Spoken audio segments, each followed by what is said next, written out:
Alright, we are all set to go. Yep, we are doing some Aetherdrift draft today, as we usually do when we have the opportunity. I'd like to get 3 wins. Gem pile is looking a little small, and I think the Mastery Pass is expiring soon, so I'm going to need to be saving up gems for that.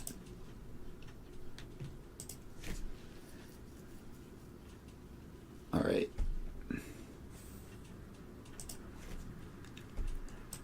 Something is a little broken on that waiting for players thing, but that's probably fine. It figured itself out pretty quickly after all.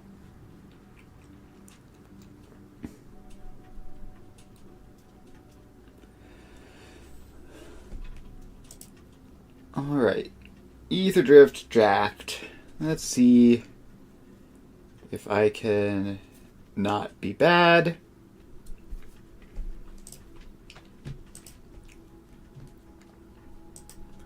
Waiting for a last person.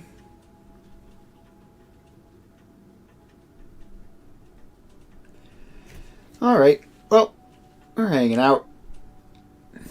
There we go. I've selected ready, as has almost everyone else.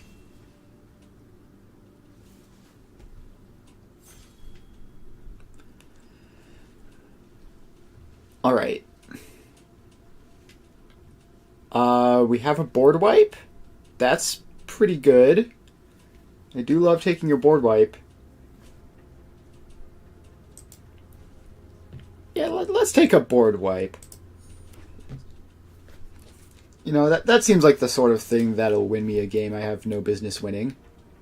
Also removes indestructible for some reason, so that's nice.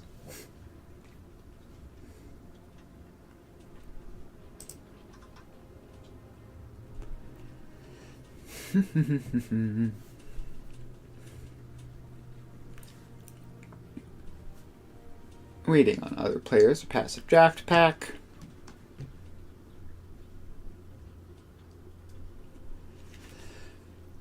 The person in front of me is taking their time.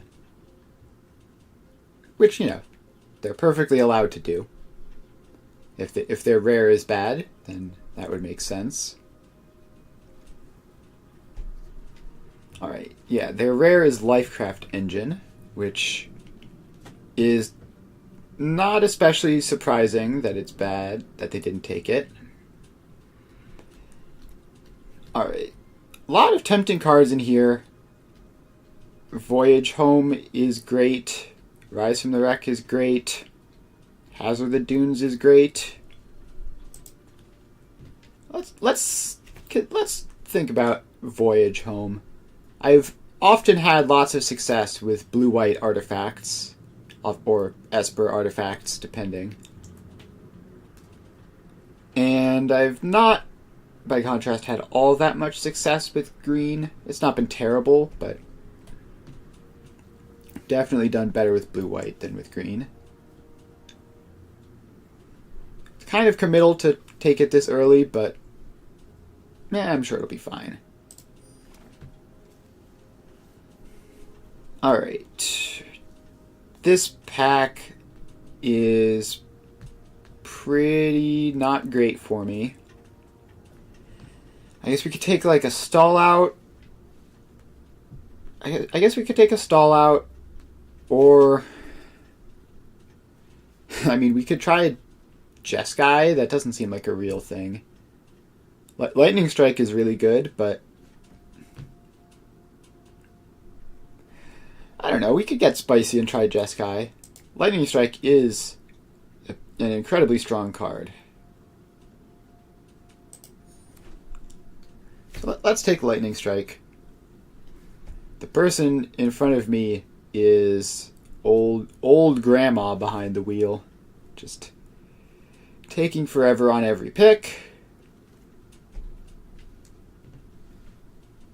Alright, what do we have here? We have Fuel the Flames, which is kind of another board wipe. And if we're going into Jeskai or some sort of like white-red, maybe that would be fine.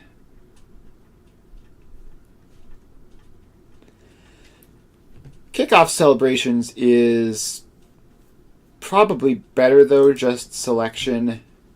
Selection, if I'm in blue-red, I'm going to have cycling synergies. Second Voyage Home and Quick Welder. Alright, this pack is absurd.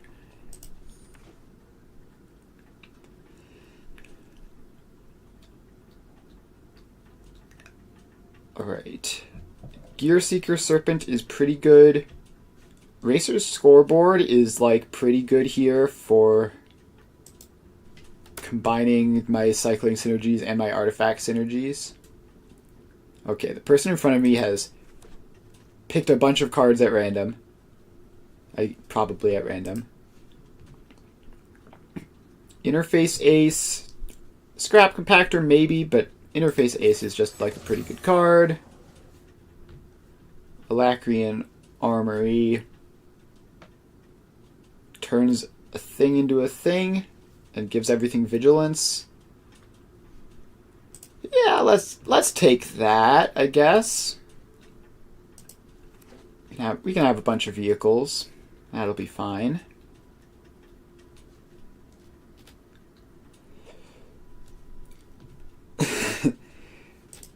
And let's take this. It cycles for 1, and if it works as a vehicle, it's kind of busted. Alright, this is the starting pack.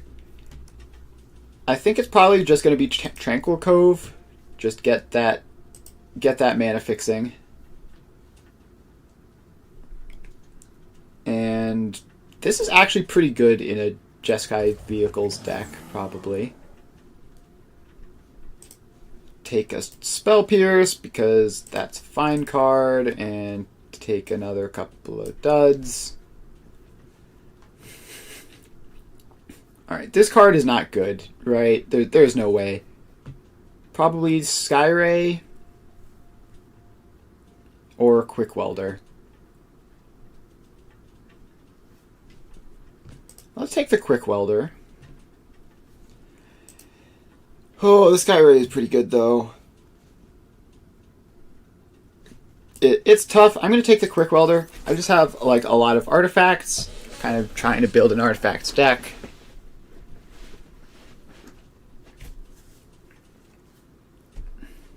Alright. Swashbuckler is fantastic. Even better than Third Voyage Home, probably. And if we can wield the Swiftwater Cliffs to get our mana fixing, that would be great.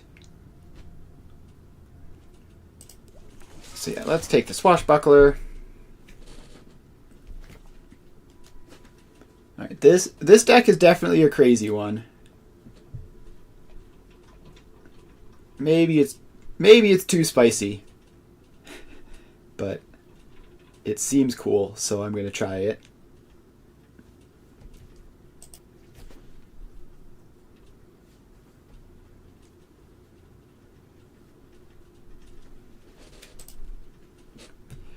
Alright, we get past a Sunbillow Verge. That is great. It's a rare land, so I kind of just want to pick it anyway. And it does color fixing. The rest of this pack, I mean, Guidelight Matrix isn't the worst card in the world, but a Verge is just easily better than that. So let's take that. And Hull Drifter as a vehicle and card draw seems good. Starting Column also could work in my 3-color deck. But Hull Drifter is just so much value.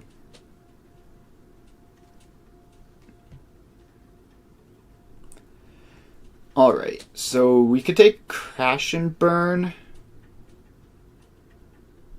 Crash and Burn is removal.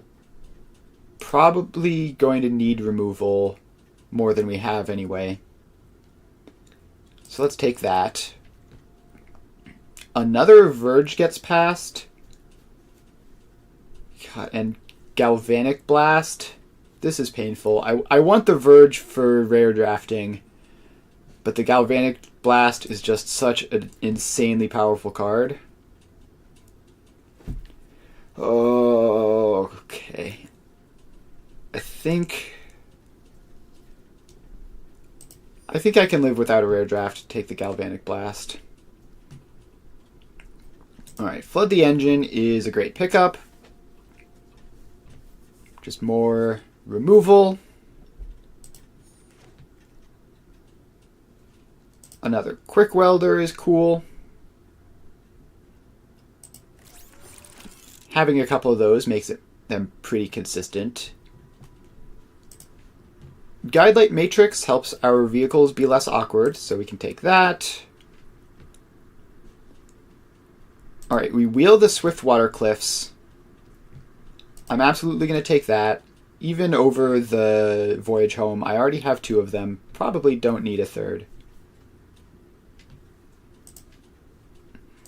We'll take another Guidelight Matrix.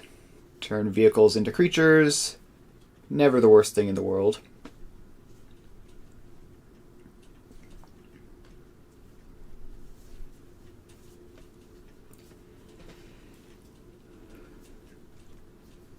Alright. Starting column is great. Mana fixing and eventually finds me some stuff. Put a random card away. And Spectral Interference is technically castable in my deck. Voyager Glide Car. 1 mana, 2/3. When it enters Scry 1, tap 3 other untapped creatures you control. It becomes a flying and it gets 1/1 counter. Alright, what other cards are in this that are interesting? Not really anything, and just like having an aggressive 1 power creature seems decent-ish.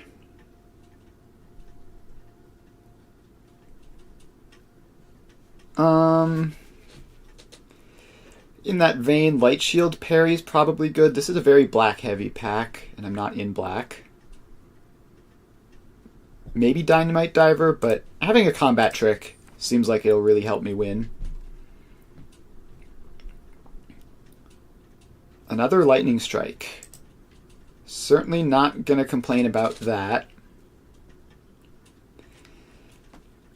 Another starting column would be fun if it wheeled, but I'm not going to pick it this early. Alright. Thunderhead Gunner is just a great red card in general. I don't really have cycling synergies, but cycling is just good, so I think I'll be happy taking that.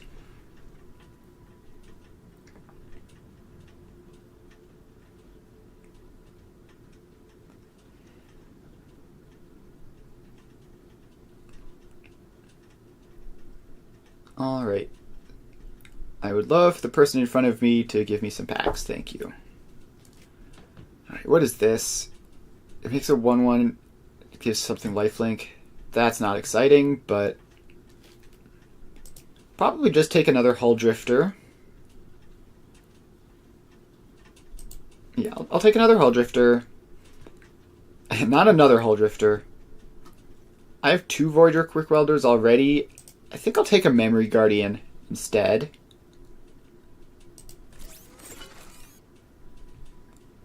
And Gear Seeker Serpent is fine.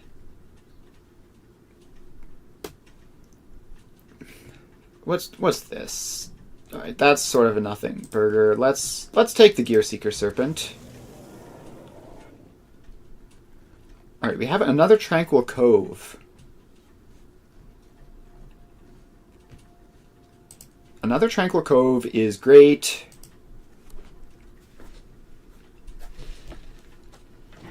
Gastel Blockbuster is not amazing, but it is sort of removal for some things. I guess we take Ether Siphon. I guess. I'm not thrilled about it. 3/2 Trampler seems maybe... Nah, I think 2/2 Flyer is probably better. Let's take an Interface Ace. Put some of those guys away. And our current deck is Jeskai something or other. Alright. So, in terms of cuts, we have 12 cuts to make. Skybox Fairy is relatively easy to cut. But it is, like, I'm noticing we don't really have much of a top end. It is a 4/4 flyer. So maybe it's fine in this deck. Thunderhead Gunner is great, keeping that. Memory Guardian is great, keeping that. Hull Drifter is awesome.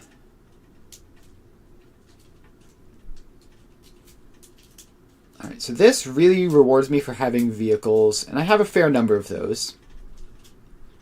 So that's probably fine. This rewards me for having vehicles. Alright, what are some of the mediocre cards? A Surveyor and a Blockbuster are just sort of fillers. Stall Out and Spectral Interference are interaction, but pretty bad interaction. Same with Spell Pierce. I want to try having Light Shield Parry in the deck. I frequently cut combat tricks, but it seems like having it in the deck could be fine.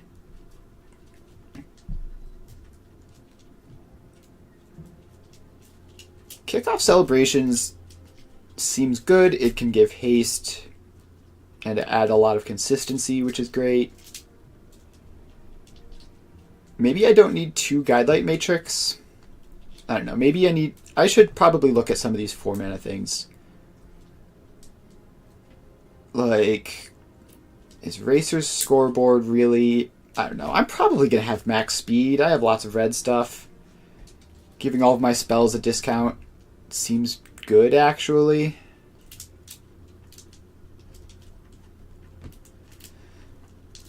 Alright, Ether Siphon is probably too slow. And I've never been super impressed by Guidelight Matrix. I think we can cut that.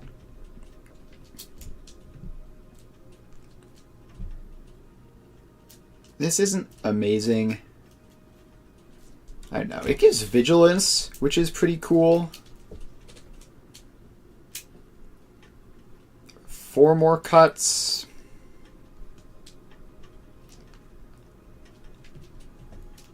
Alright, let's cut the Light Shield Parry and the Kickoff Celebrations.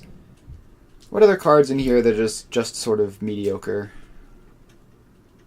Skybox Fairy is a big vehicle, so I kind of want to keep it, but it's very, very close. Crash and Burn is pretty good removal. Not amazing, but pretty good.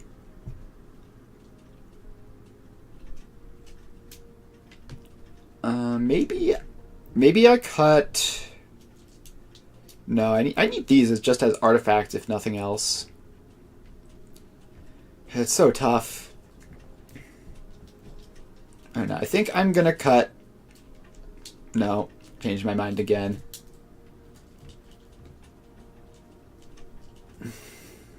Alacrian Armory and 1 interface ace. Alright, let's try this. I have no idea how good this is. I don't think Jeskai is a real color combination, but we're winging it.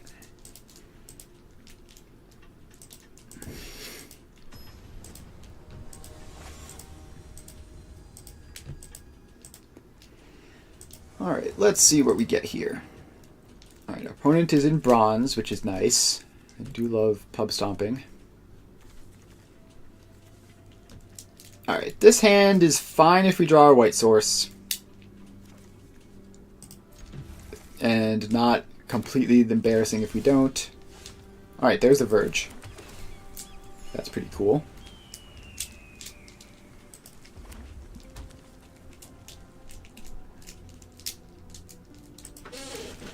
Opponent is red-green so far.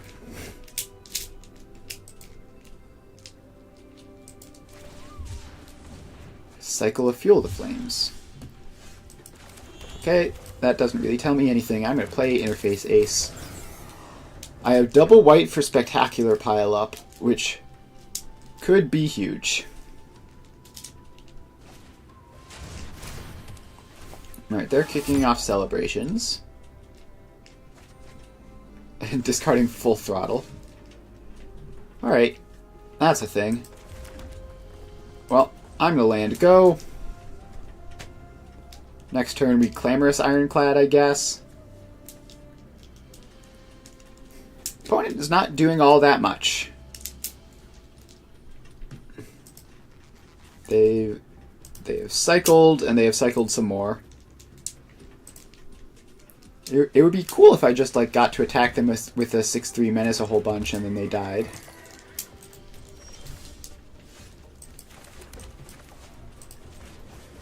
Alright, so we have that, and we pass.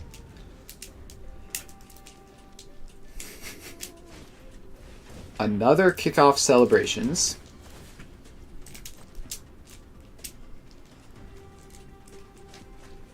Discarding an Alacrian Jaguar.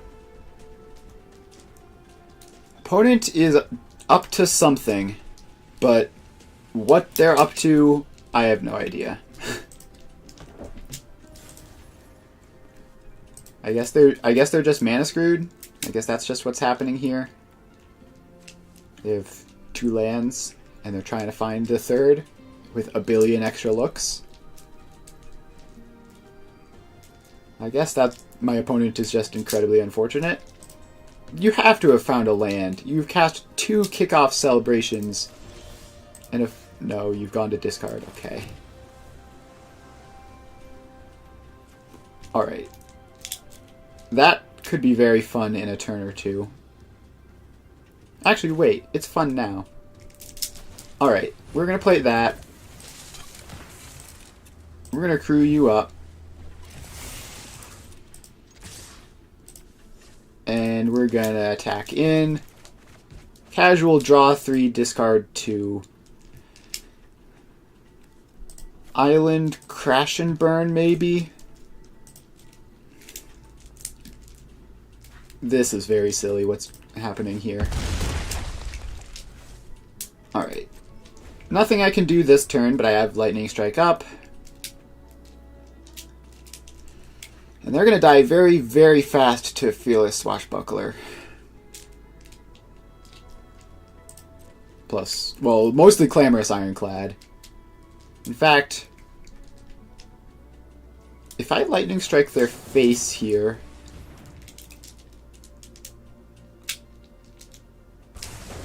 they're going to have to chump block the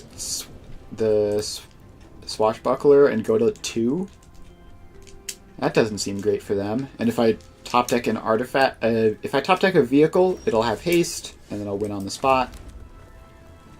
It didn't. Alright, what if I tap you and then attack you for 9? Does that seem like a reasonable exchange, opponent? My poor opponent, like, I can't say I feel great about that win. They had, what, like, so much of their deck and no lands. Although, wait a minute, they still had 33. Alright, I no longer feel bad. I just registered that when I looked at their deck, they had 33 cards in it, and they definitely drew like 15 cards, so they just didn't cut enough. Like that's their problem. They probably had like a 50 card deck, and I just didn't realize. Alright, no longer feel bad for my opponent. They messed up. They built their deck poorly. Alright, I'm not keeping that. I mean, I can't, this is awful. Literally nothing to do until turn 4. Alright, this is good. This is good, this is fine. We are going to bottom the bottom 2 cards.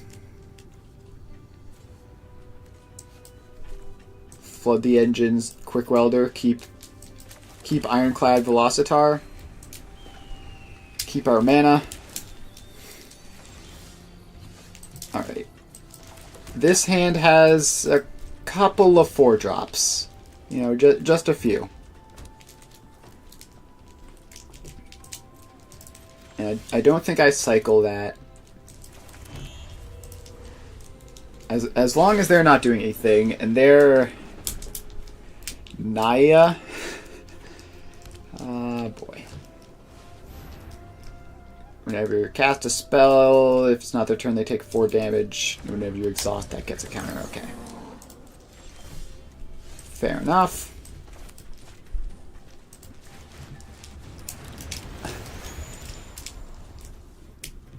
Eight 3 menace with the Velocitar pump.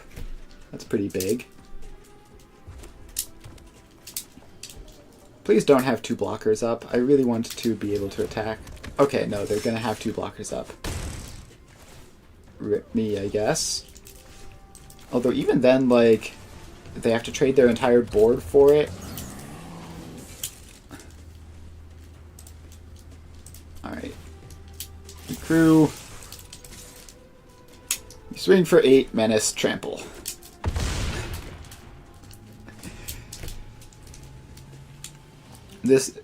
This deck that I've constructed certainly is a deck.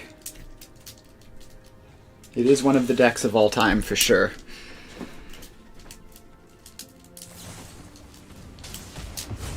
Alright, they kill my poor Velocitar. What did I ever do to you?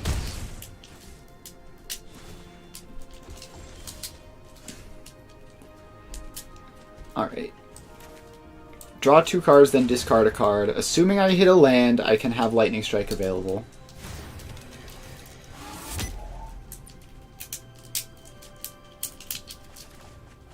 Alright, I hit a land. I hit 2 lands, in fact. Alright. If I don't do this now, I'll take 4 damage. That's symmetrical, right? If they want to cast something in response, they could take 4? Okay. 'Tis dead.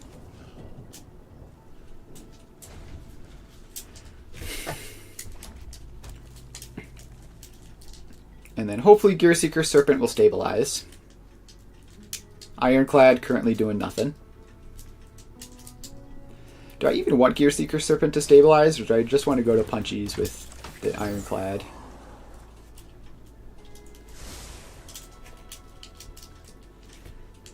I think we have to play the Serpent and stay on blocks.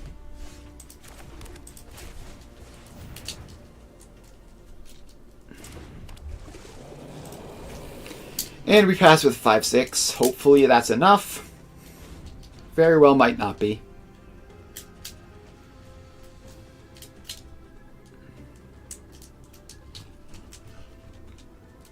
Opponent still has 4 cards in their hand somehow. I'm not sure how they managed that. I think I mulliganed, right? I think I mulliganed a couple times and hit more lands than them.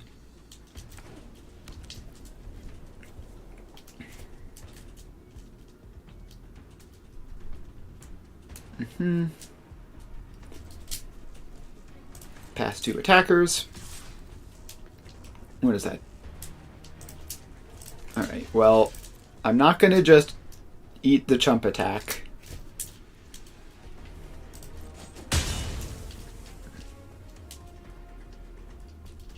Alright, now I assume they want to lightning strike it. Yeah, that's fine. Post-combat, so no point firing up the Ironclad and leaving it vulnerable to anything. Thunderhead Gunner is scary.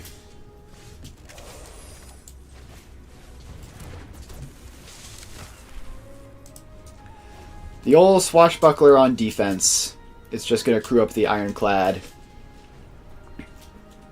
And then that will block a Thunderhead Gunner and trade with it, I guess.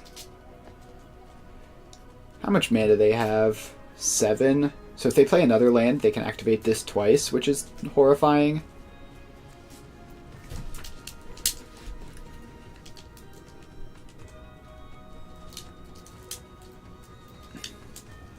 So if they play another land, I actually have to block the Beast Rider, and I think I will block the Beast Rider anyway if they attack with it, just to get that pump threat out of the way.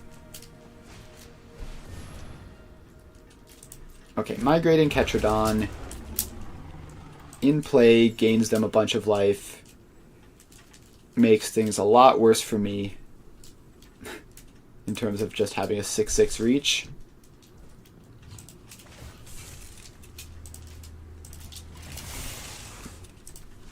Alright. Take the block while we can.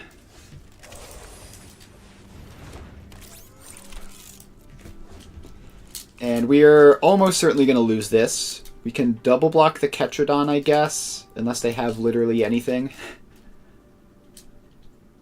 No, we can't even double block the Ketrodon because of the stupid Beast Rider. Goodness gracious, that card is obnoxious. Is this a rare? No, it's an uncommon. Okay. Just does everything.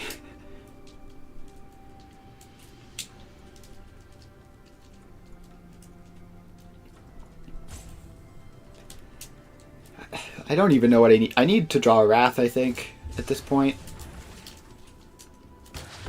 Oh, cool. Web Strike Elite. That's fair and reasonable.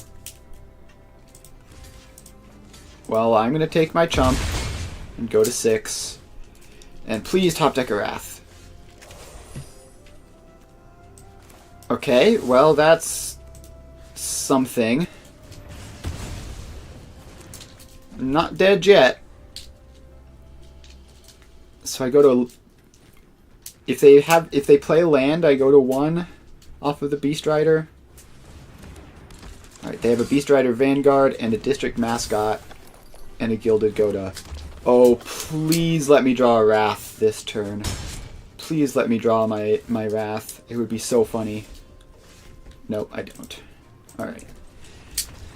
Alright, I had outs. Unfortunately, my opponent drew a bunch of busted cards and I didn't.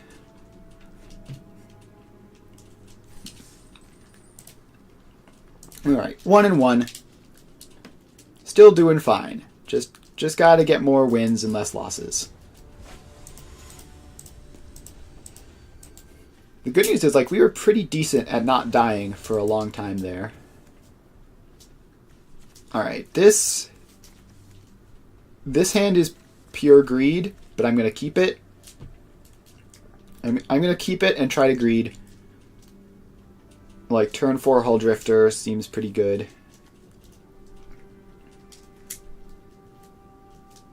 Like, the mana is so good with this. I have double blue, double white, double red off of 3 lands. Just perfect. And Sunbillow Verge is even untapped.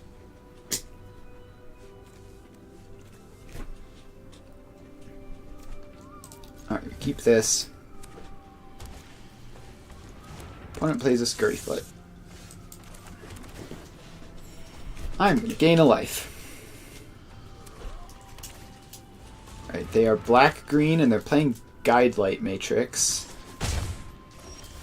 That's interesting. I don't think black-green decks normally play Guidelight Matrix. Gastel Raider. No instants and sorceries to take, so that's pretty good for me.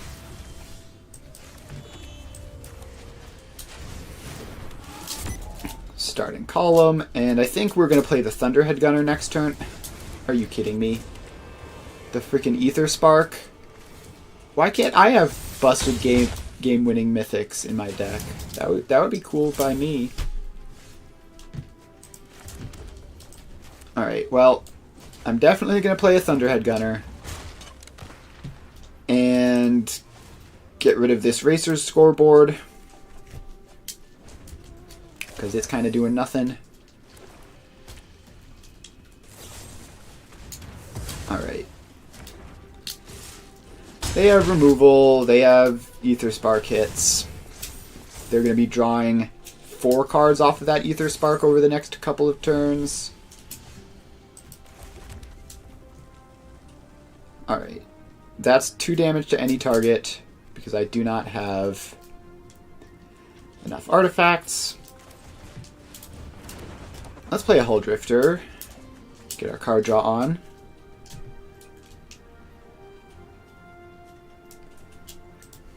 And I think we hold up Galvanic Blast.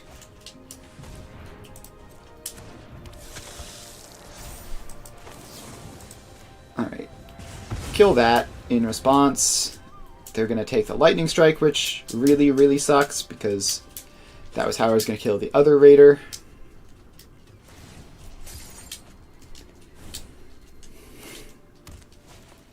Alright. Like, I definitely deserve to win this game. My opponent has basically broken the system by playing the Aether Spark.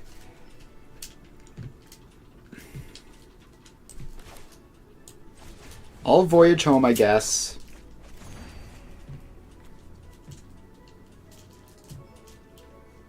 And take 7-ish. Oh, they can pump that up and kill me, I think.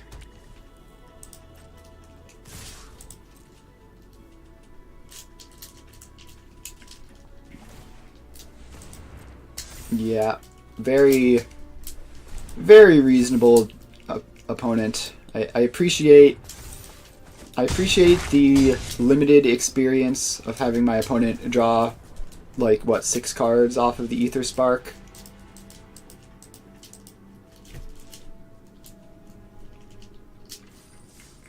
Alright. We need to get a bunch of wins in a row where, like, our deck seems like a good limited deck. It seems like my opponents have just managed to draw rares and mythics. So that's annoying. Alright. We have a hand here. We have interface ace into some other stuff probably. We have our colors.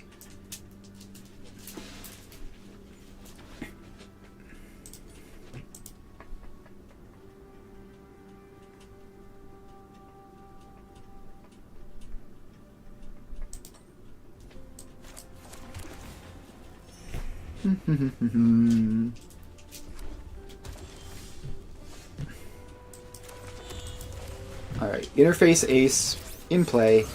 Why is it? It's so weird to say this card's name. Alright. Scoreboard is pretty good. Not sure. We might end up cycling the Skybox Fairy. They have a Tyrox. Yeah, let's cycle the Fairy. That Thunderhead Gunner is a significant improvement. But for now, we're going to Racer's Scoreboard. Draw 2. Discard... probably the Ironclad. The Spectacular Pileup might just single-handedly win me the game in a turn or two when I do a Crazy Wrath.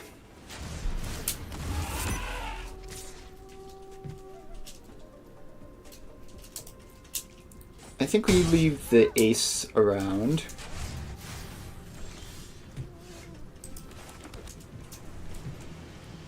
And yeah, I think the plan here is Voyage home and prepare to Wrath next turn. So we're not going to play out a Thunderhead Gunner because I want to cast Spectacular Pileup and not lose my own stuff.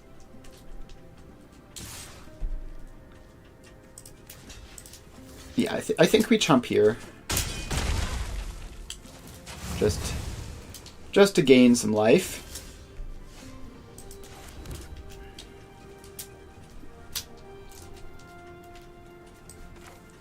Do I just pull the trigger on this now?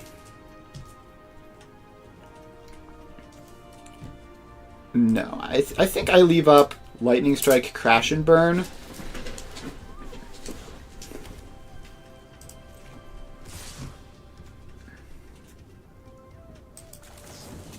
So yeah, I'm going to kill the Tyrox.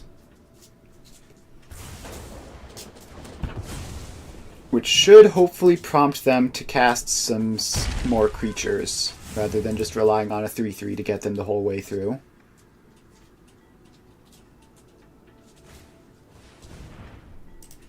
Alright, that's a pretty good one. I think at this point, we just rip off the Band-Aid. Take a nice clean 2 for 1. And pass the turn.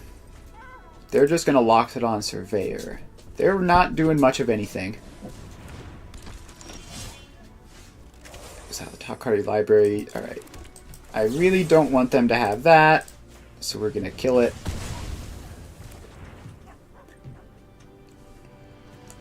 And let's play a hasty creature and attack them. That'll be fun. Get my own max speed ticking up for the racer scoreboard. Alright, Boommobile, I guess, can kill the Swashbuckler with all of their mana.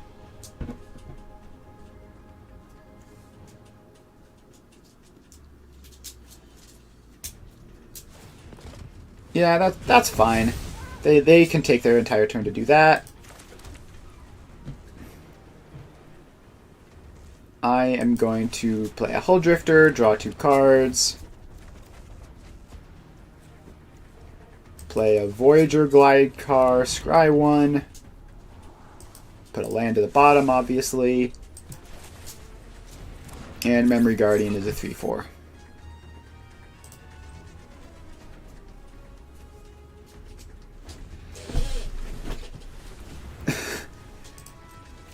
Alright, they have Tarion. That is a little bit concerning.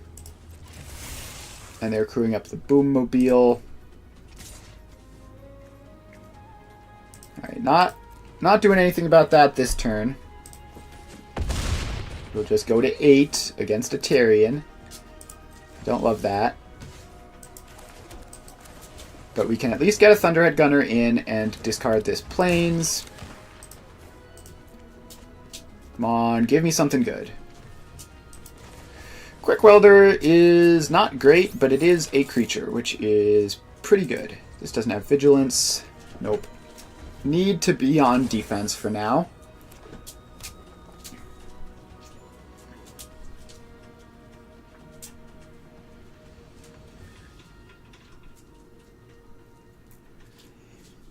And they don't have great attacks at the moment, I think. This doesn't have any particularly relevant abilities in combat. Alright, let's crew up some creatures so that we can just have that going for us. And let's put the squad in front of the Boommobile.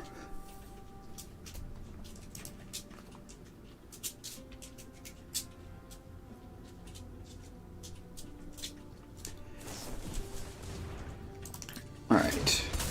Burner Rocket gives +2/+0 and trample, which is fine. It means they'll get to kill 2 of my things here. But the Boommobile still dies.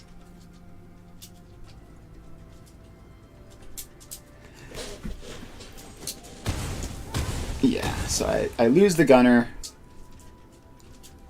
And now I have to beat Tarion somehow. I guess regain a life. And now we just prepare to chump block for a couple of turns.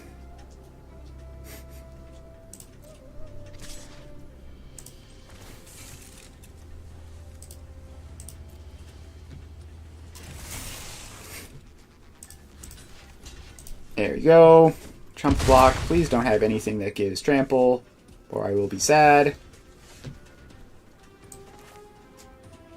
Starting column would be a whole lot cooler if I had max speed. So we have pretty much just flooded out here, and I suspect I suspect I'm gonna die soon. This chump blocking can't continue forever. That has Menace.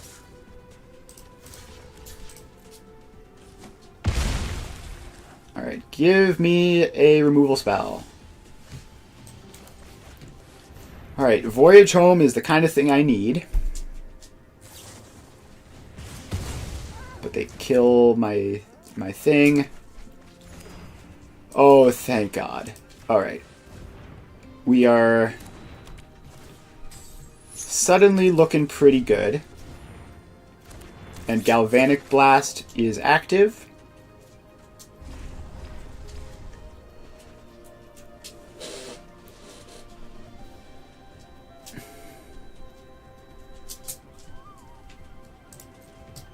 Alright. And they have nothing. That's good to see. I think I attack here. Because I really need to turn on... I really need to turn on starting column. And I'm going to hold the planes to discard to the starting column. Alright, so they can crew something up, and I will blast whatever they crew, I think. Yeah, I'm very happy to just 4 damage to that. Get out of here.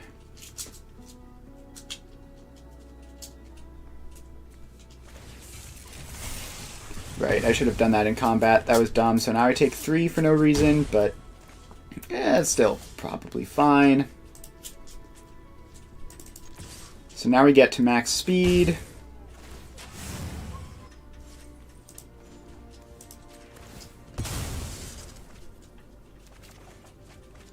And Lightning Strike is great. So we will pass the turn again. We'll let them go to combat first this time. Learn from our mistake last turn. Boom Scholar.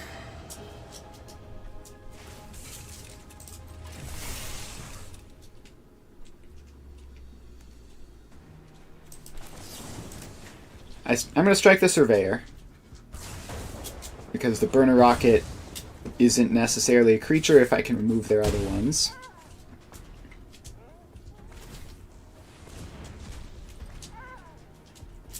But, yeah, they're just getting... Alright. Gear Seeker Serpent is fantastic. So that's a giant blocker. And also we no longer need to attack to get max speed. So now we can just chill and hopefully be safe. Endriser Catalyst is kind of spooky.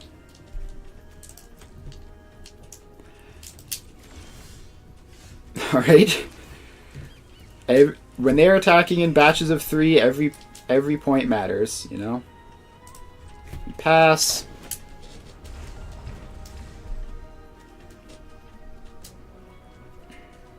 So this can be a 5/5 if they exhaust it and give their other stuff trample, which I don't really care about. I've already used both of my draw 3s, or my draw 2 gain 3s, so that's concerning.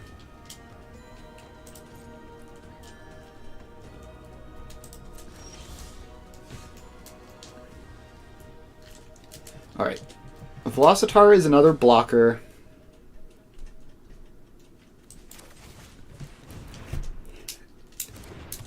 Do I have good attacks here? No, I think I just need the Gear Seeker Serpent to stay back.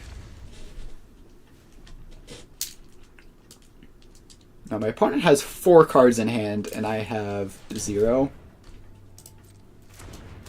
Fangdruid Summoner. If you have another Tyrion, then I'm just completely screwed. Tyrox is still pretty bad for me.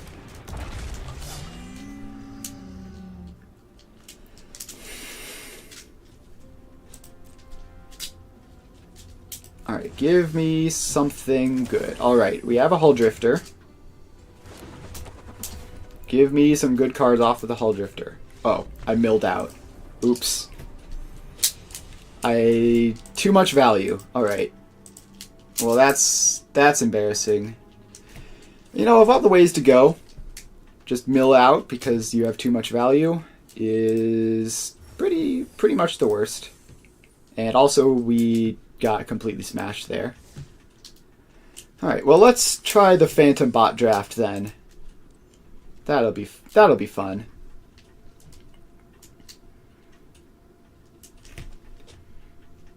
All right, let's. What is this? Put two land cards on the battlefield. All right, that's kind of mediocre but decent. Yeah, let's try Simic exhaust stuff. So, Rise from the Wreck is obviously just a pretty good green card. Fang Guardian, pretty good green card.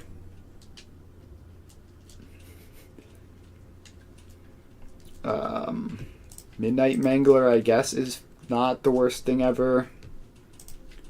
Trip Up is pretty good. We love to see a stock up. The bot's obviously not nearly as good at drafting as humans would be.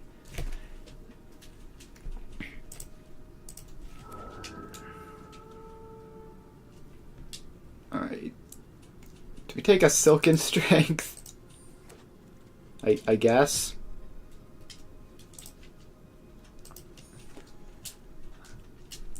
Alright, let's... I'm not thinking too hard about this. It's a Phantom draft. Just take some cards.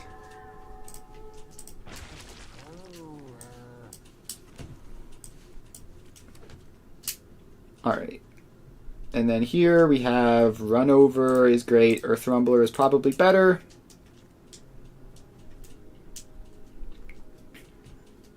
And Beast Rider Vanguard. Want to have a mana sink for when we generate 1 billion mana. Migrating Ketrodon is just impossible to beat in combat. Terrian is just impossible to beat in combat.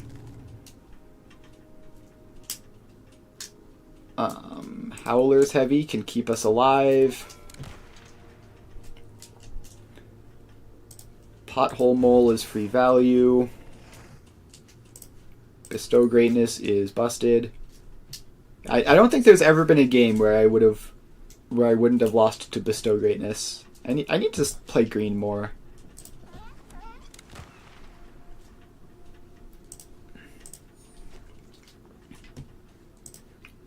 Alright.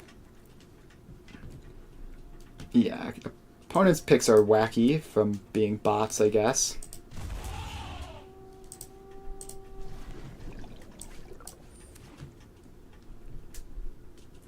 Alright, and then this pack we will take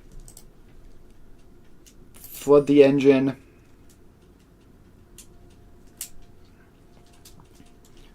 probably a Beast Rider Vanguard, Run Over is great,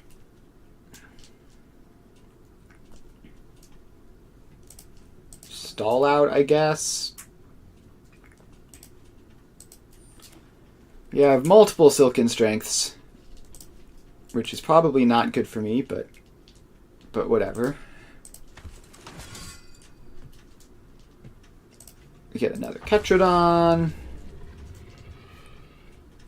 We get nothing this pack. Get a Midnight Mangler.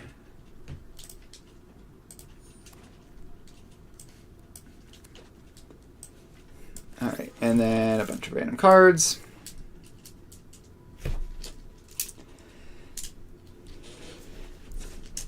Alright. So in terms of cuts, we can cut that, we can cut that.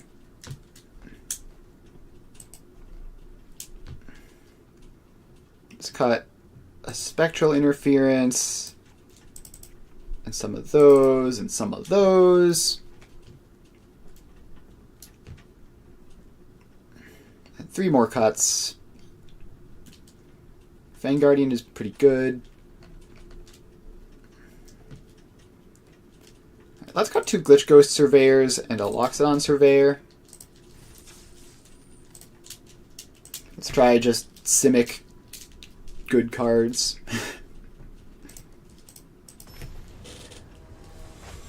Alright, now we're going to be playing against actual humans, though. I have to keep that in mind.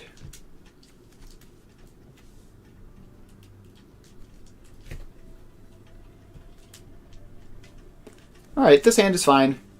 We can stall the opponents out, we can kill their stuff with Death Touch, and then maybe at some point we'll be able to ramp.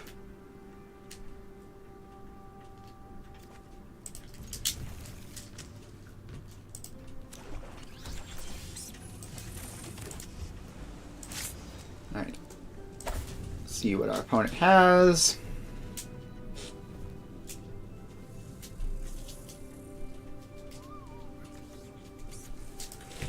Opponent is thinking.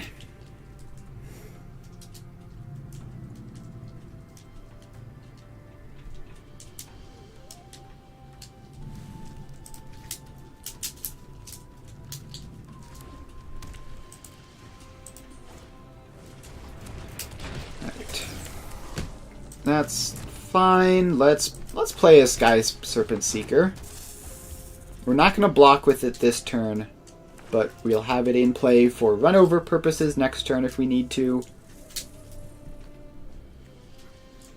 Because the Death Touch will kill whatever we run over. And then the turn after that, we can exhaust it and get up to 6 mana.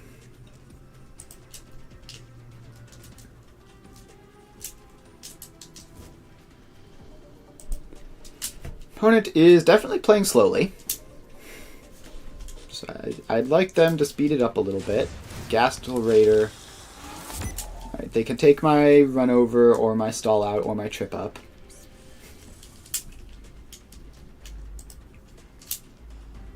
Whichever one they don't take, I'm probably going to use.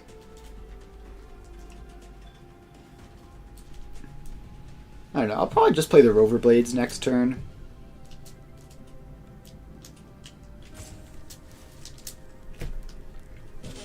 Alright, opponent, you have 3 options. They all do kind of the same thing, but one of them is clearly better than the other 2. Just take the run over.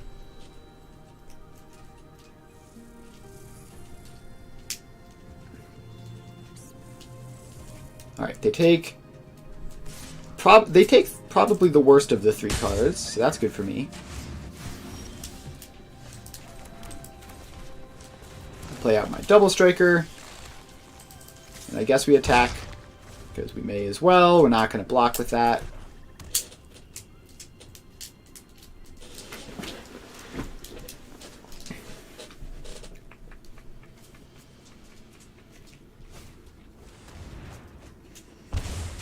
Alright, they risky shortcut, draw 2 cards.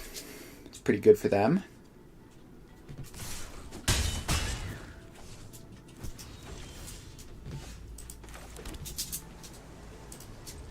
I'm going to pass. And so I can exhaust this, make it a 2/2, crew the Rover Blades, then be in pretty good shape from there. Obviously I also have run over available.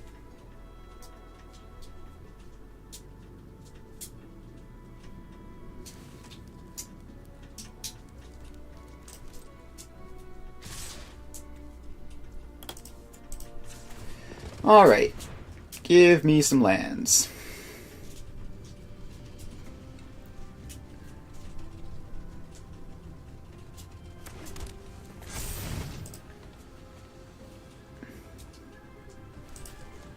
Alright, so then I crew here.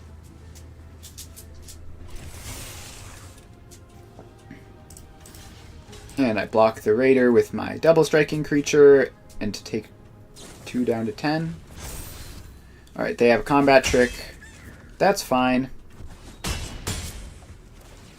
Yeah, every combat trick they use now is a combat trick they're not using later.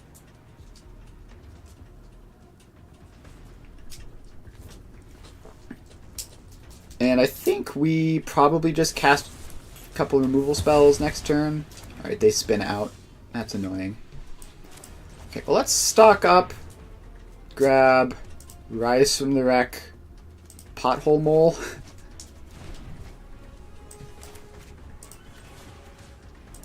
And you get to not do anything for a couple of turns.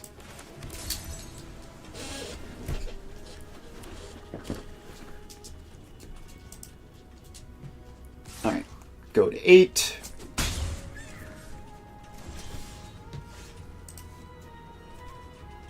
So what is this? Mount vehicle creature. So I get vehicle creature there. And that's to my hand. Now let's just play a Pothole Mole and a Beast Rider Vanguard. Grab our free land. Actually, with that land we can play the Earth Rumbler. And if they kill it, then we can Rise from the Wreck. So we are in pretty great shape here. The Gasto Raider will come back eventually, but that's fine. Then we run over it. So I can't currently crew the Earth Rumbler, but I can fire it up with its own ability.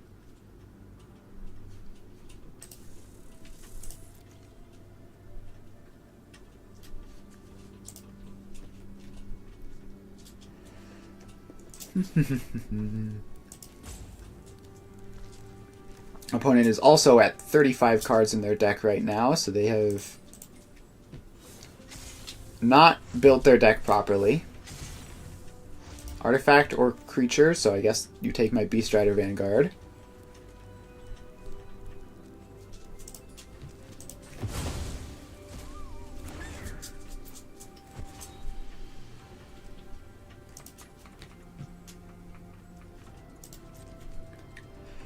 And then they don't have good attacks, so we pass to my turn. What's in here? Pretty good stuff to get.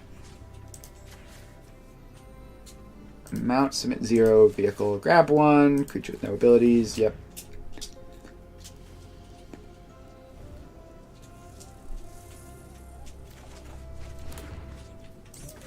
And now we get to play this guy out.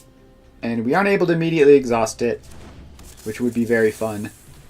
But we do get to play out the Rover Blades. And pass the turn. We are still at 8, so can't get too hasty. The Raider will come back eventually, but I'm really not that concerned about that. This has Trample, right?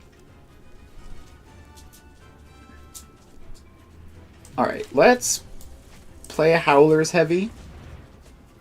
Crew up the Earth Rumbler with the Howler's Heavy.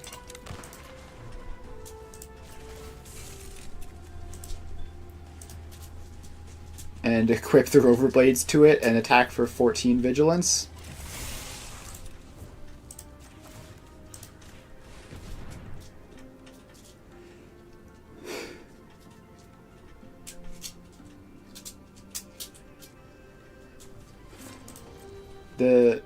The casual double strike vigilance trample. They have 7 mana, so they probably have something for this, but that's fine. We gotta do the funny thing. Leave back plenty of blockers.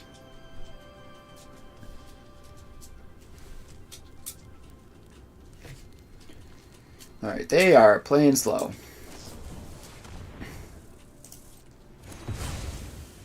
Alright, they had the Siphon Fuel. That's unfortunate. I'm probably going to have to double block the Raider, which isn't a big deal. Maybe should have run it over at some point.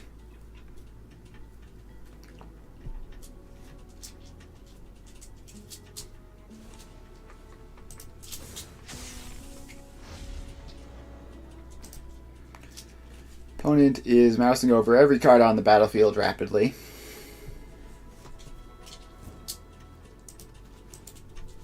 I guess I might lose this. If they have removal spells, it might be bad.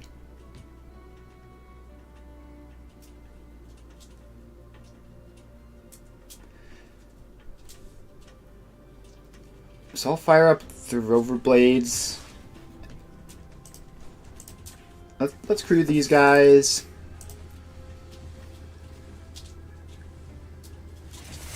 And double block the Raider.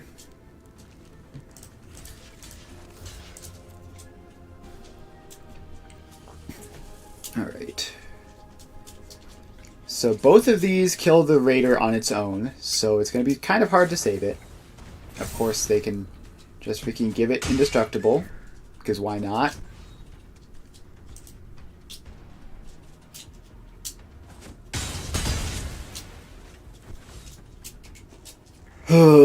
Why does that put a counter on it? Alright. Well, you're not going to believe this, but stall that out again. It can be a 5/4 menace. It's just not going to untap for a bit. And let's drift some hulls.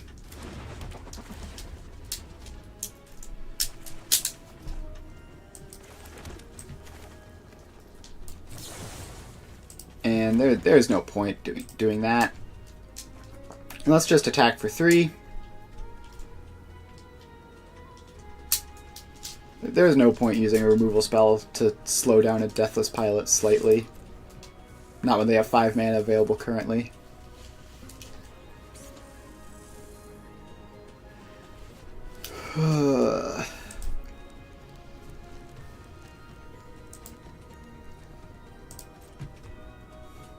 Alright, we have managed to deal damage to my opponent. This is a good start.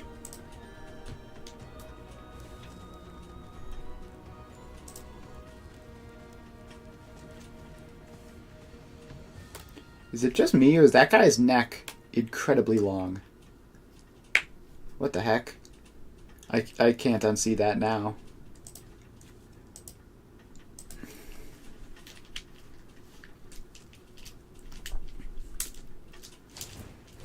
Alright. Wreck Remover, that's a 3/4.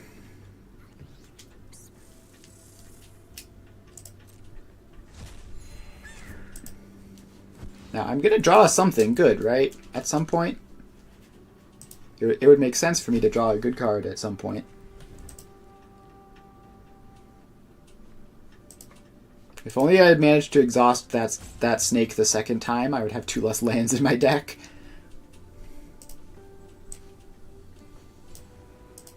I have 3 lands on the bottom of my library from scrying, I guess. Not entirely sure how they got there, actually.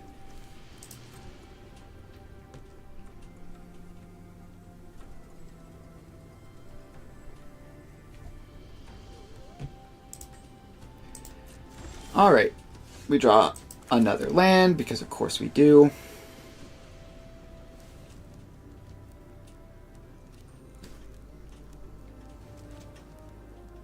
I think we attack with the Howler's Heavy. So if they double block, we can get them. Alright, they don't.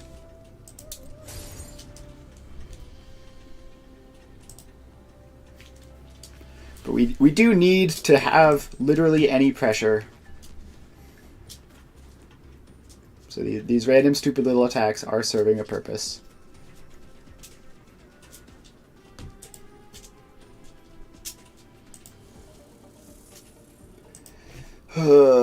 Please give me non-land cards that I can cast and hopefully that are impactful and help me win the game.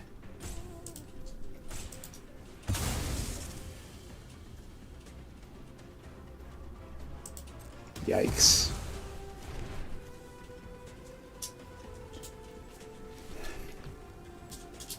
Well, here we are.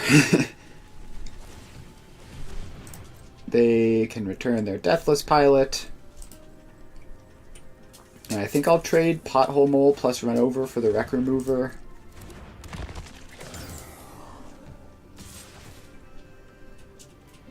rather than go to 3.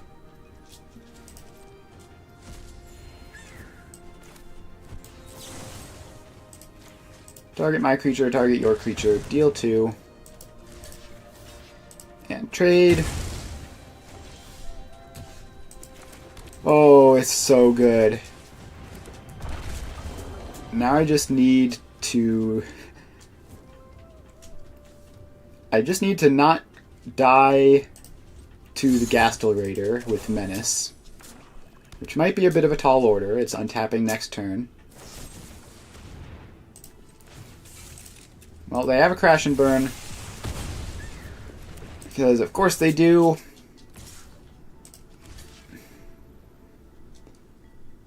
I can't make that block. Like, it's just gonna come back. Yeah, alright, well... We drew a whole lot of nothing for a bunch of turns. Fortunately, this is the midweek Magic Phantom draft, so it doesn't really matter.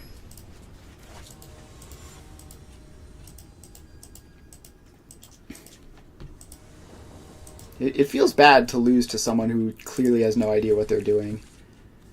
But it happens sometimes.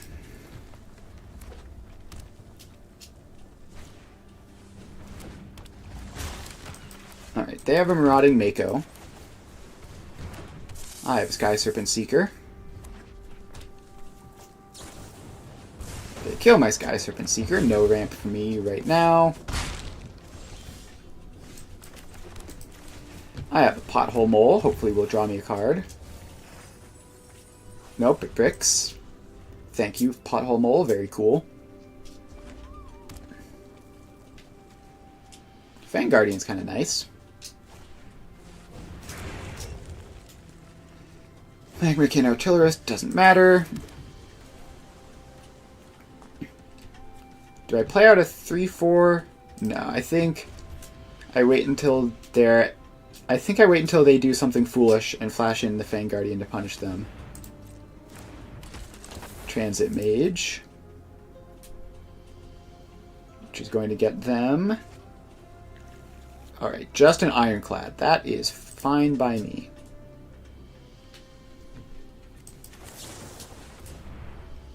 I'm going to flash this guy in. Sadly, don't get any value out of it, but I do have a 4-2.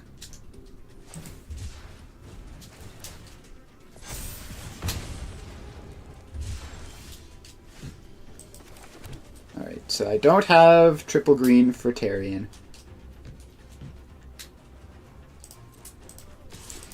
I'm going to attack with this guy.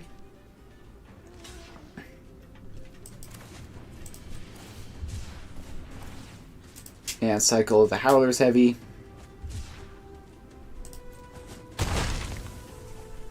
Bestow Greatness is a fantastic draw, so now hopefully Pothole Mole can surprise a Mako in combat.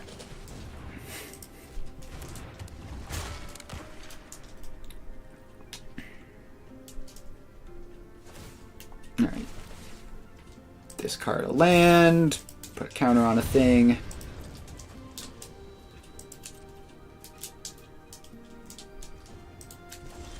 No attacks. Still no third green. I'm going to attack with both of these guys and then blow them out with Bestow Greatness. Or not. In that case, I'll play a 6-6. And all of your work pinging me with the Magmakin Artillerist has been undone. I'm at 21.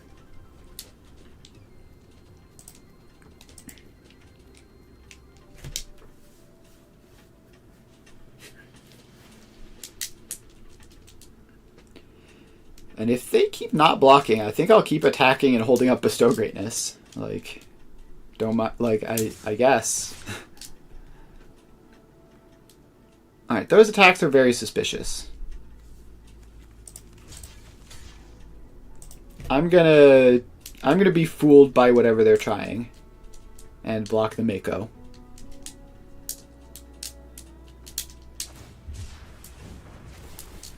Alright, they get a cycle.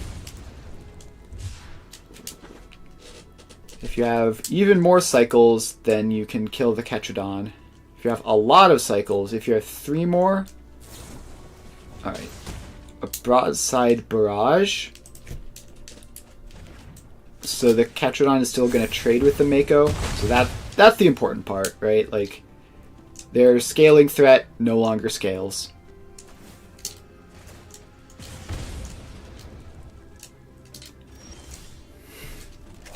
Alright, Beast Rider Vanguard is a decent pickup.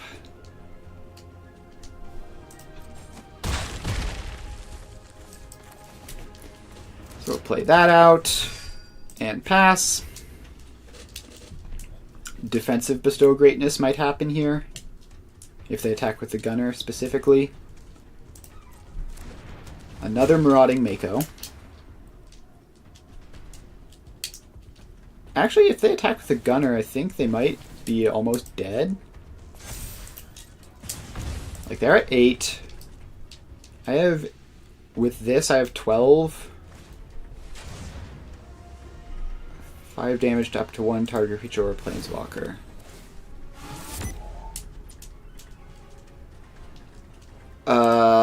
Sure, I guess.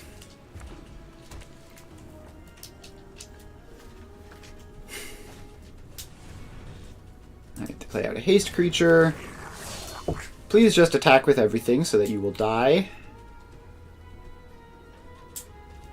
You absolutely should not attack the Magmakin Artillerist here. They are, though. Alright, we go to 9.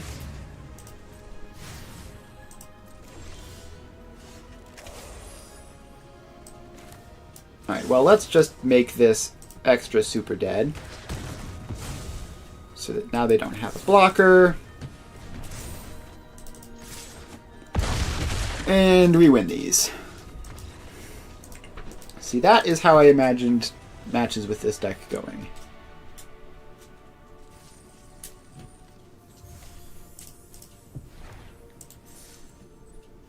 Alright, we get a Chandra. That's pretty good. I'll take a Mythic ICR. That's fine by me.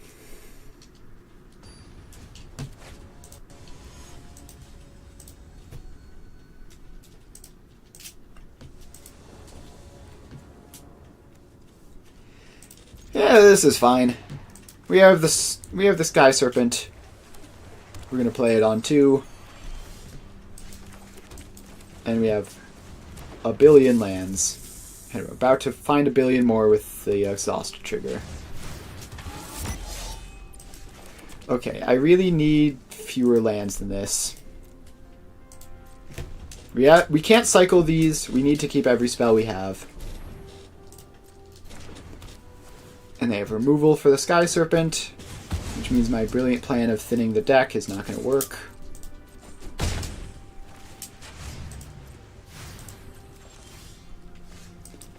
Alright, Trip Up is great. So that can slow down their attacks.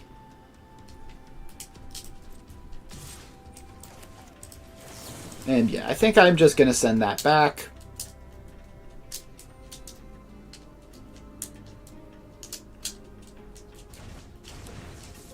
I don't know how my opponents always have so many more cards in hand than I do. It actually just doesn't make sense.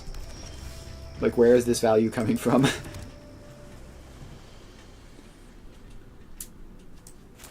I think we play Howler's Heavy this turn because it helps stabilize more. We can play the Hull Drifter next turn and the Ketrodon, assuming we draw a second forest after that. Alright, well, our plan of stabilizing has failed.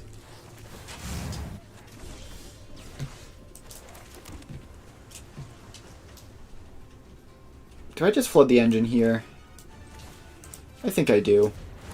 You don't get any abilities. And I'm so confident I'll even attack for 3. I probably should have kept it back, but... Gonti. Okay. That frees that guy up. I go to 11, and I would love to draw a forest. Alright, stall out is pretty good. I'm going to greed and lead on Huldrifter to draw 2 cards, one of which will be a land, so I can cast stall out. Yes, alright, cool. So you don't get to do anything this turn either. And I get another chip in.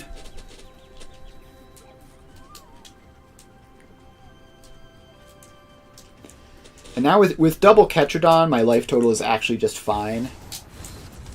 Okay, Hazoret is annoying.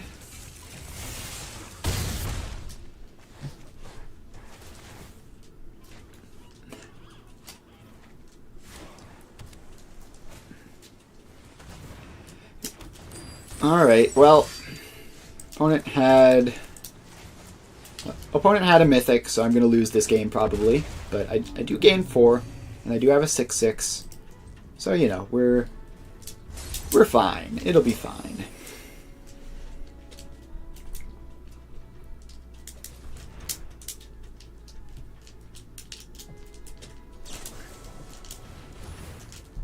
Of course, they have a trip up. I'm going to put that on top.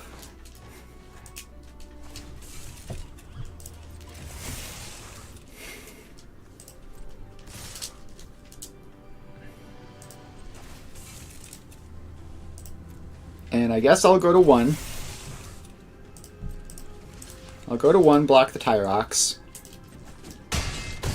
So I at least get some traction on clearing out their board of attackers.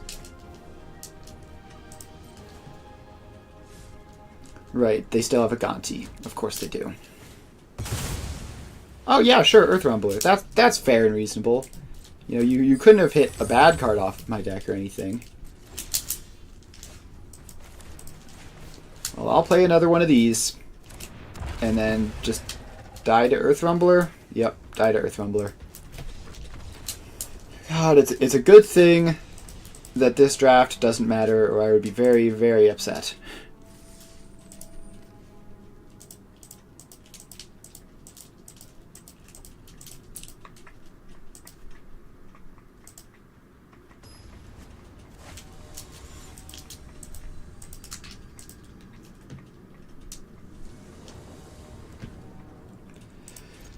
Alright, we keep this. We have Pothole Mole, we have Howler's Heavy. We shouldn't be dying early, probably. Opponent is green-white. Molt Tender. Okay, Pothole Mole in play. And we find a forest.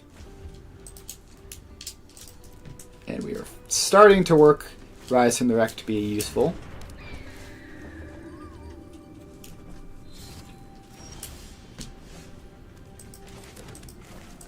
Well, let's play a 3/4. And next turn we'll play a Huldrifter, and we'll see what happens. I probably should have attacked with the Pothole Mole. It was free. 2 points of damage lost. See if that matters. Like, if they block with everything, I'm very happy trading my Mole for their Lotus Guard Disciple.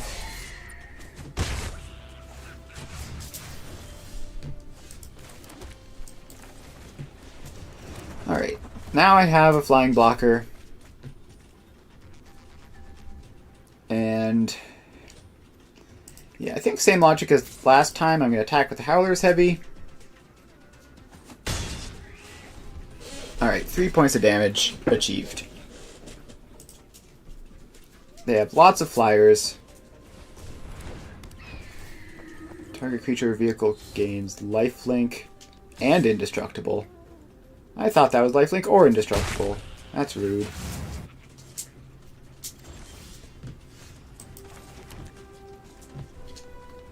Alright. How do we not die here?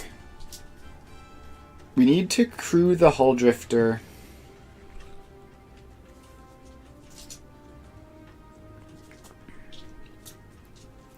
Alright, so we have 6 mana. What can we do with 6 mana? We could Earth Rumbler. We could Trip Up. Alright, let's attack with the Pothole Mole. Leave the Howler's Heavy back this time.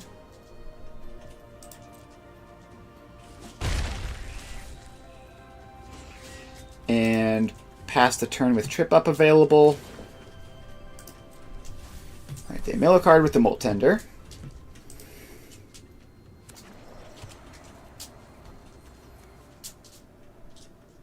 So that gets +0/+1 in Vigilance with max speed, so I would like to deal with that permanently. Alright, Collision Course. That's very annoying.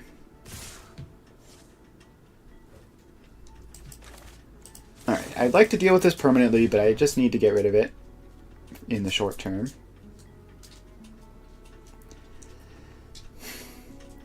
Alright.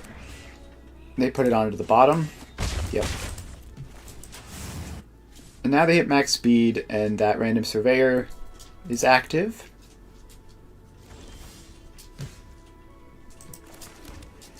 Okay, now I have 7 mana, so I can Rise from the Wreck, get some cards back.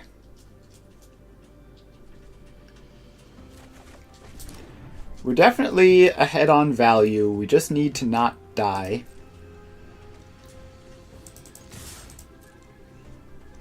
And I think one way we might be able to not die is by racing them. Like, we have these Trip Ups. We may as well use them.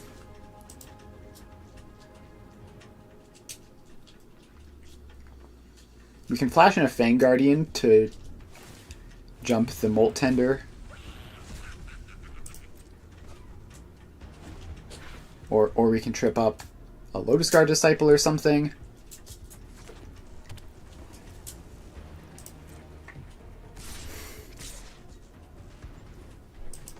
Alright, well, off you go.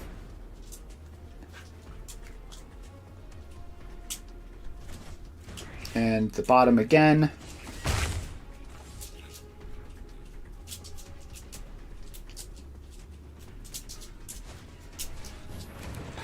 And a Jaguar. Okay. We have Fang Guardian, so we can just continue to make attacks into this.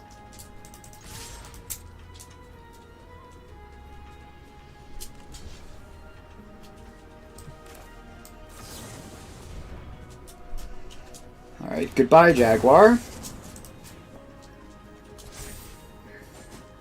That's that dealt with. And I'll play a pair of Beast Rider Vanguards with my remaining mana.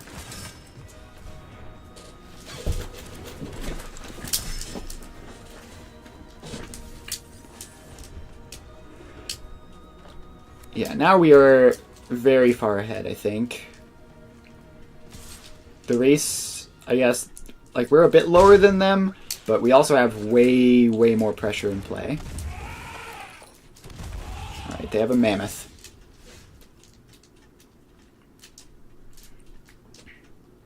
Alright, so the Mammoth stalls out the race temporarily, but the Ketrodon certainly does a lot of work. Biggest creature on the board, and it has reach.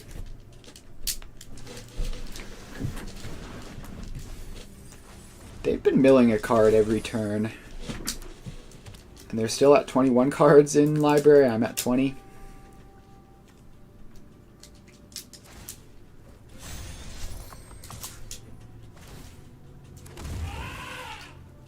Alright. I think I pile the whole squad in front of this. If they have a combat trick, it's going to become immense.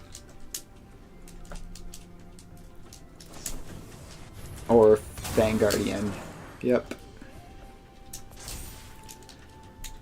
So that's good for them, but not great for them. They can kill the Ketrodon and nothing else, or a couple of things, but leave the Ketrodon.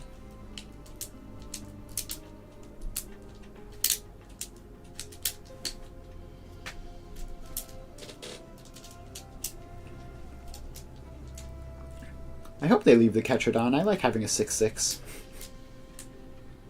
I like having a 6/6 reach even more.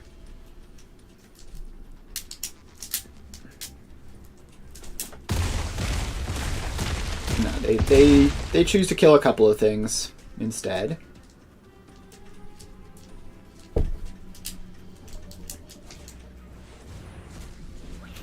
Alright, another Swiftwing Assailant. Let's play a Halt Drifter and draw some cards. Alright. How much danger am I in right now? Not a huge amount. They have... I'm not in a small amount of danger either, I guess. I'll play out a Beast Rider Vanguard. And pass.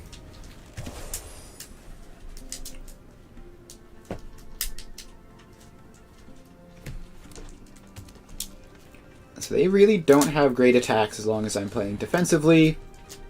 I have another Mammoth. I have literally never seen this card. Like, in all of my drafts, I have never once been given the option to pick that.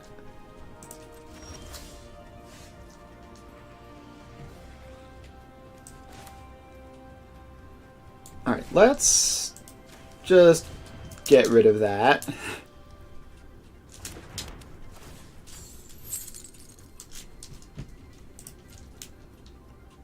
And do I attack with the Ketrodon? No, I think I don't.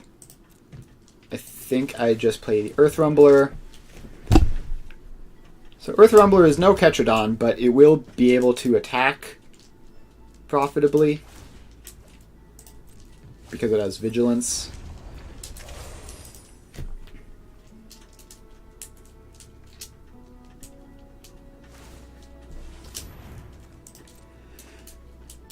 Alright, what card do they have? That's not a basic land. Locks it on Surveyor, 3 mana 3/3.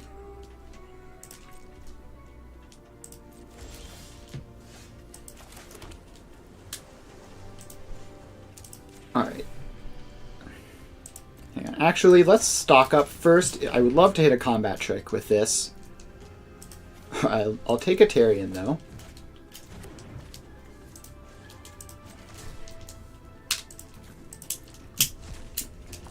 Alright, Earth Rumbler coming in.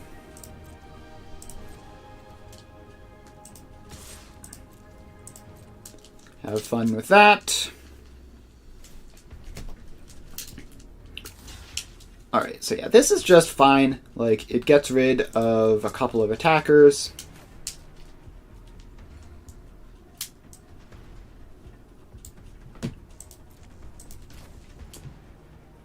And I will leave the Surveyor on the field.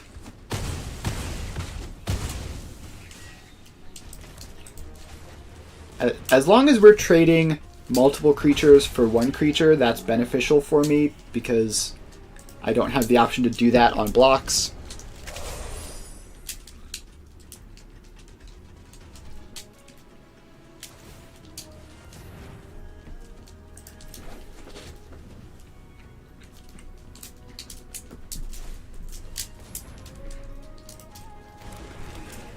And deck sizes, I'm at 13, they're at 15. Alright, does Stall Out accomplish anything? Not really. I'll play Tarion, I guess. Oh, Stall Out does accomplish something.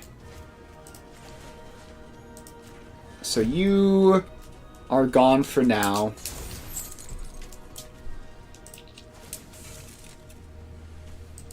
And I will use the Howler's Heavy to attack for 3 in the air. And again, this is a situation where if I can trade my Hull Drifter for something, then that is good because Hull Drifter wouldn't... Like, Hull Drifter would have to tap something down on blocks, So unless they have good attacks specifically this turn, then that is a profitable attack.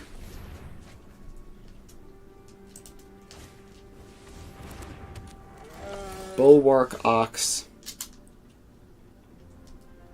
Alright, that's scary. I'm gonna activate the Beast Rider Vanguard. I have the mana. Alright, Rover Blades is sick.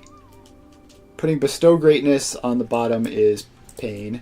I'm going to put Bestow Greatness, not the literal last card.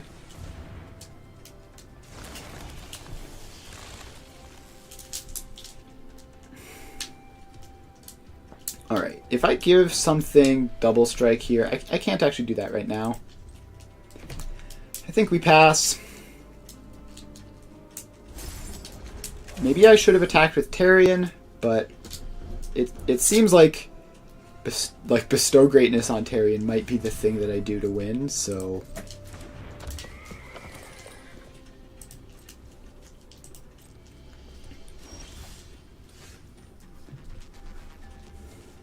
Alright, do I play the Howlers Heavy, or do I go digging? None of these guys have Vigilance, right? No, okay. I think the plan here is give Fang Guardian Double Strike and just attack with a 4/2 Double Striker. That seems kind of hard to deal with.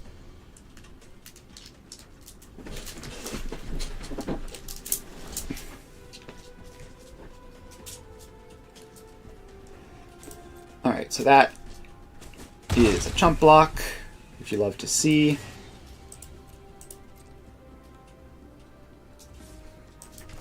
And play another Howlers Heavy, because you can never have too many 3/4s.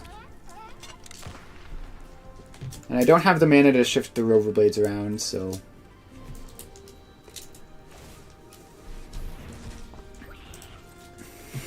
I guess I could technically activate Beast Rider Vanguard to move the combat tricks further up.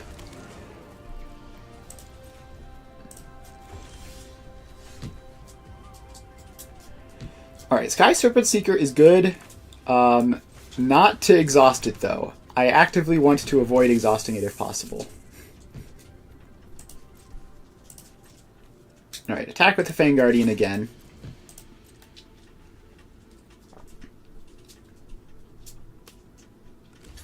Alright. Another chump block down. Do I activate Beast Rider Vanguard? I guess I probably should. Decline? I actually just don't want to be taking a land out of the deck. That's funny.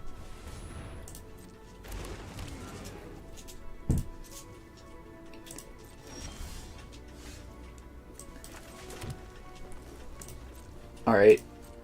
Attack with the Fang Guardian.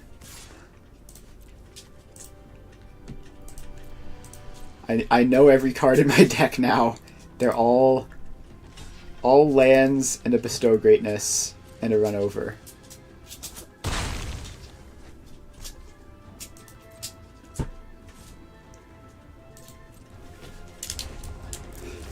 Alright, I think next turn... I don't know.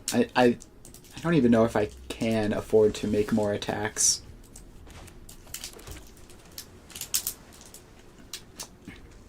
I don't know. I'll attack with the Fang Guardian, one Ketradon, and the Sky Serpent.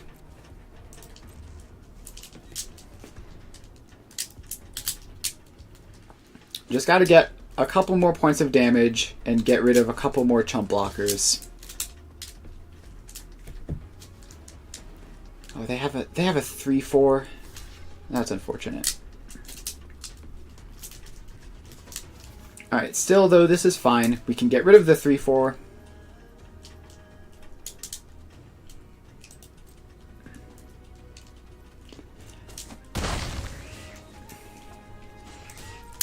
Alright, to damage. We can kill their 3/4 flyer and get a point of damage in.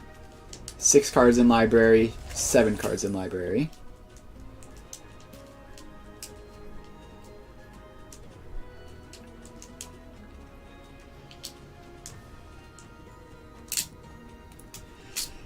And how many turns? Alright, the turn after next is when I draw my Bestow Greatness. What a wacky game. Alright, destroy target artifact, so they're going to blow up the Roverblades. That's fine by me. We'll force them to do it now, obviously.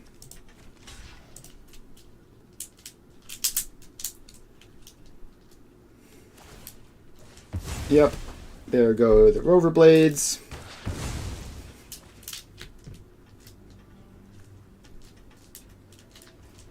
And there goes one of their creatures, so that's nice.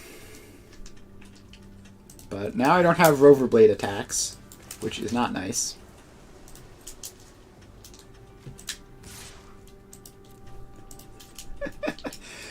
What a ridiculous game.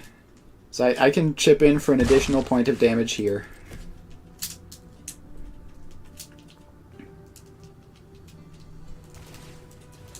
Alright, they are cycling.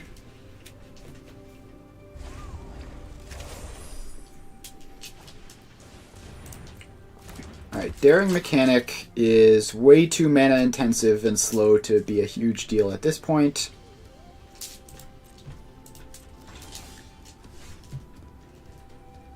Alright. Attack with everything. And make Tarion a very, very big creature, unless you have a removal spell for it, in which case I'll be very sad.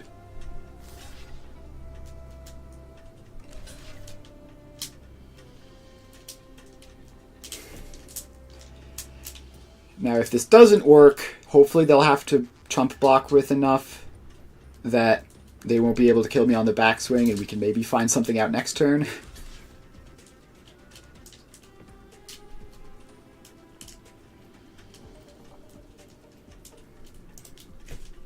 Alright. What a ridiculous game. Beastrider Vanguard reading Know the Order of Cards in your deck.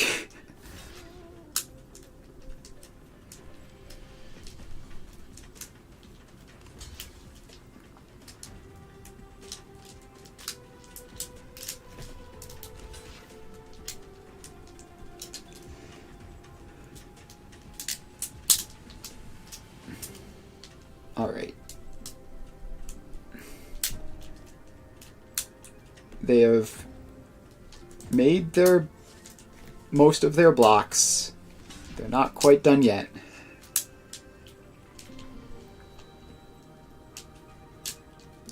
I don't blame them for thinking a while. This attack makes things very complicated.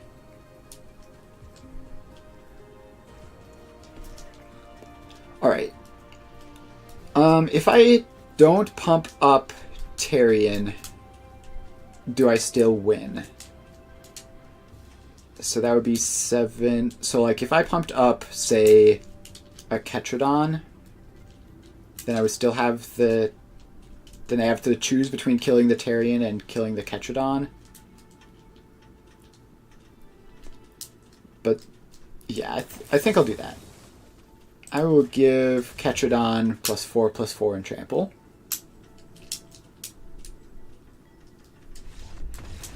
Okay, we got there. What a silly game. And see, this is like the fun sorts of games where your opponent doesn't play Aetherspark and you have a chance of like playing a game of Magic. Alright, we get an Omniscience. That's fine. We'll take one more win in this event, and then we will just go back to playing good old Pioneer, as one does.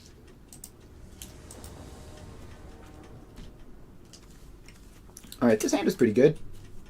We have the Mole to fill the graveyard. We have Rise from the Wreck to hopefully get stuff out of the graveyard later. Howler's Heavy is just like a decent but mediocre creature. Beast Rider Vanguard is a fantastic top deck. Gives us a 2-mana play.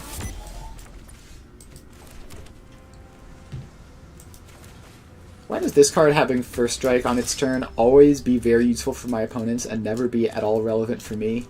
Like, they've just always had like a 3 toughness blocker. Veteran Beast Rider. Okay, that is a significant problem.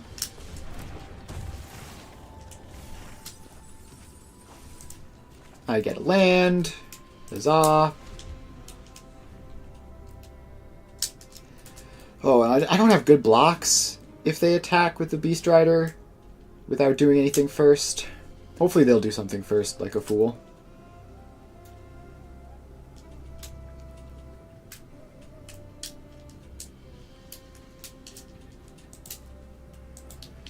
Please cast a spell in main phase 1 so that you don't have good attacks anymore. I would really appreciate it, because then I can double block the Beast Rider.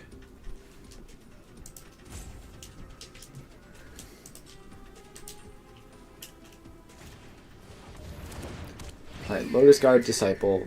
Somehow that's even worse. Lifelink and Indestructible. We pass.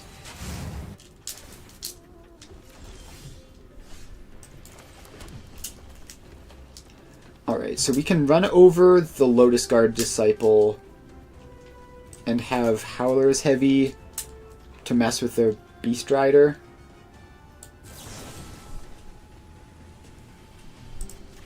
Alright, so you, flying creature, get out of here.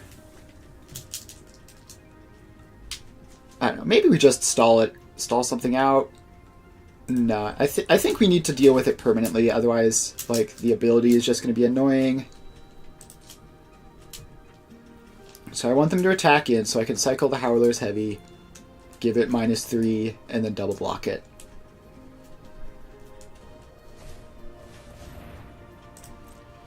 Alright, that doesn't do anything.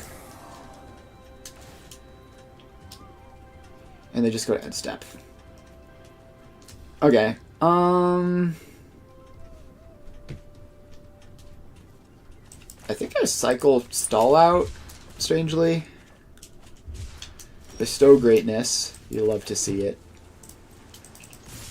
Definitely the best card I could have drawn there.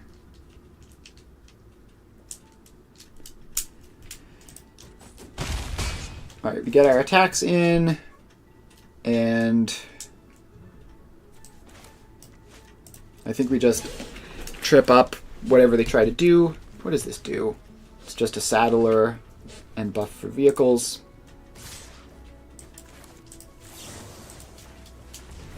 Alright, off you go.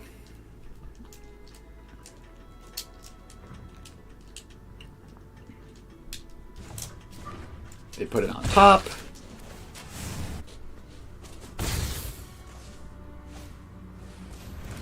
Regal Imperiosaur.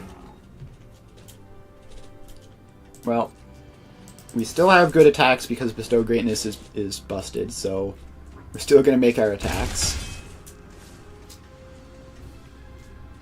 And then we'll pass and trip up the Imperiosaur.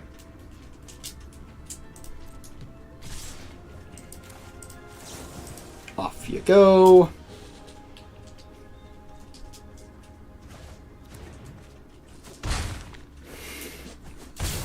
And unfortunately, I think we're probably too low to keep getting damage in. So we have 6 mana now, which I guess is Rover Blades plus Bestow Greatness on defense. Sure. I would love to not have to do that. I would really love to be able to like draw land, Rover Blades equip to something, Bestow Greatness it, attack them for 1 billion, but I don't think that's realistic at the moment. Alright. Alright, you get crude.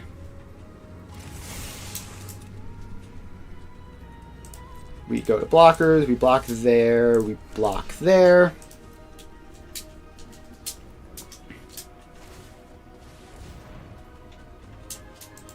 Right, they had that, of course. Well, I'll use my combat trick while I got it.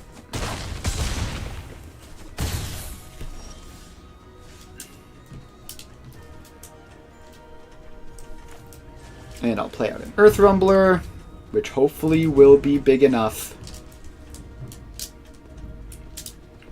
Hopefully Earth Rumbler can save me here.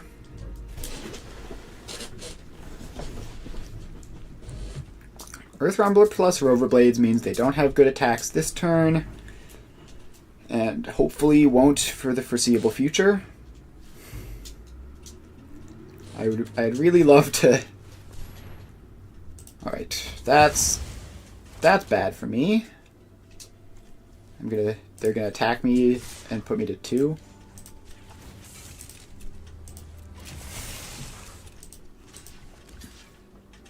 Alright, well, we're gonna take our block, kill their thing.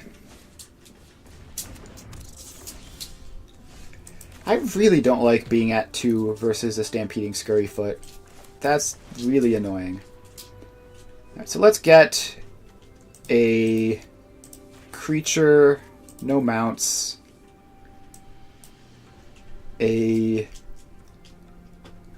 I think the vehicle has to be Rover Blades just so that I can cast it this turn or in the near future. Alright, so I'll play a 3/4. We hold for now. Next turn I can go Howler's Heavy plus Rover Blades. And hopefully just build up this wall of blockers, and then maybe Beast Rider Vanguard value can get me out of this.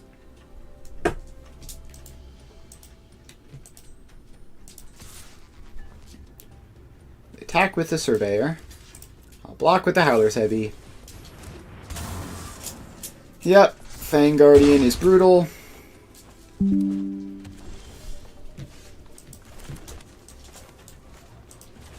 I will play out my Howler's Heavy, I will play out my Rover Blades, and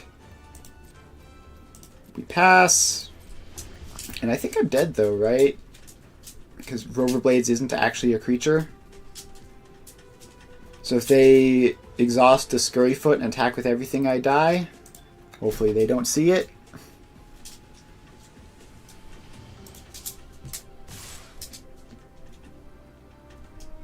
Alright, well, we're going to play as though they don't see it. Block there, block there. Alright, they see it. So if I had gotten the Earth Rumbler, I wouldn't have had the mana to play 2 creatures, so I would have also died there anyway. So yeah, I think we just got beaten. Let's try to get this cosmetic, which is probably going to be bad, and I'm probably never going to use it, but... Alright, this hand is great. We have good old 2, 3, 4. Ton of interaction.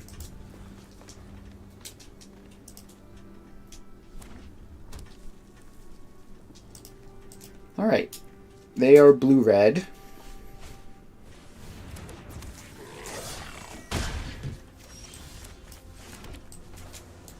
And I'm just going to play out my creature. And if they attack, I'm going to trade. Because this could be a 4/3 in the future.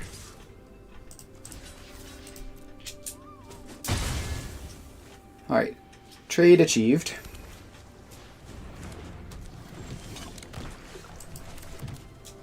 Okay, do I need to get rid of that super urgently? I don't think so. I'm going to play out another Vanguard. And hopefully draw a 4th mana. If I draw a 4th mana next turn, everything is good.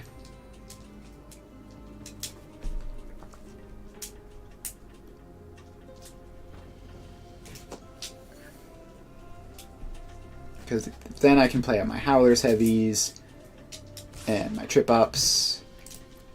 I'm not gonna attack. Not gonna jump block the 2/3. Scrounging Skyray. I will absolutely flood that.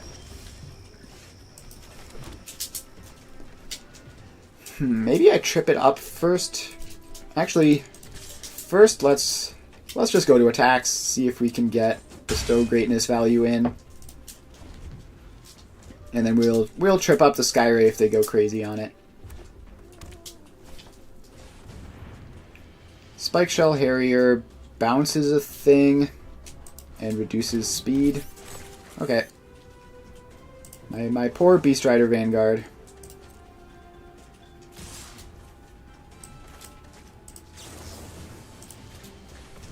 Alright, you go back.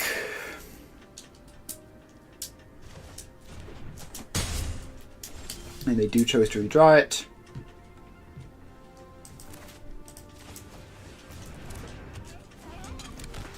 Play out a 3/4. And I didn't draw a land that turn, which is pretty bad.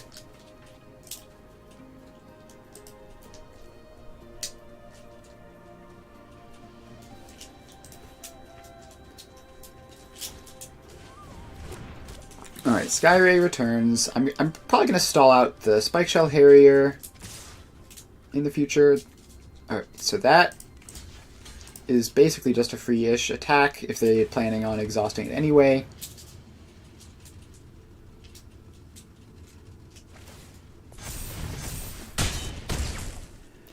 Alright, definitely not in good shape here. So you get to not do anything for a while. Play out this Beast Rider Vanguard for what feels like the 10th time.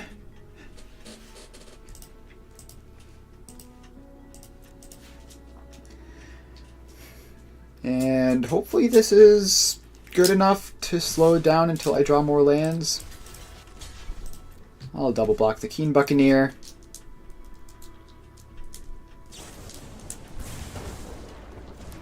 Alright. So that Lightning Strike just makes it a trade there, which is fine, I guess.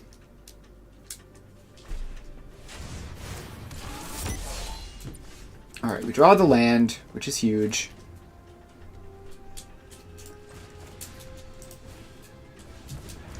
We're going to flood the Skyray and pass. And then if we draw a land, we can start slamming Ketrodons. If we don't draw a land, we should be able to play whatever we draw.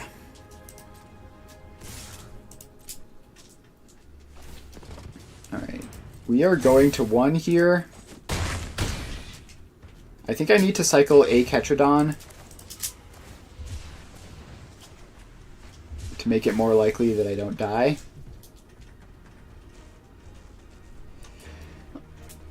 And I assume there's nothing good I can get with Rise from the Wreck. Nope. Alright.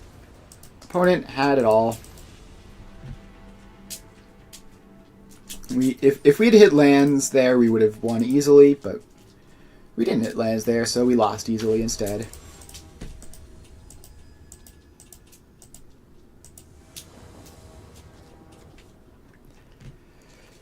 Well, I'll keep this. It's got 2 Howler's Heavies, which are not amazing, but they're fine. Probably going to cycle them.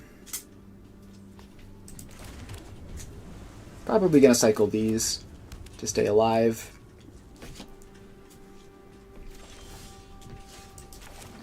Alright, Flood the Engine is a good draw.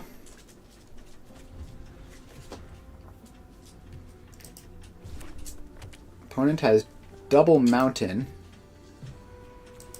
Well, I'm just going to cycle one of these for no value, just so that I can use my mana. And definitely rewarded for that with a Beast Rider Vanguard, which I assume will get killed. No, doesn't get killed on their end step. So that's pretty cool.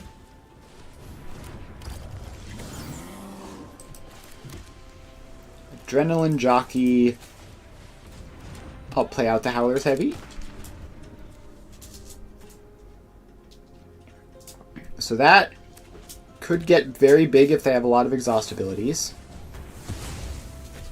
They use a premium removal spell on my Howler's Heavy.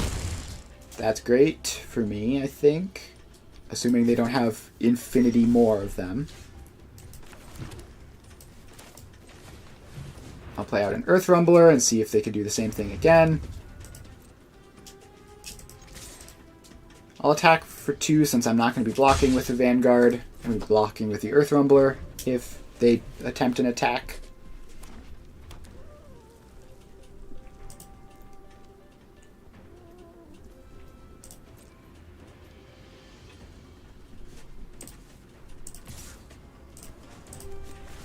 Alright, well, show me how you plan to beat the Earth Rumbler.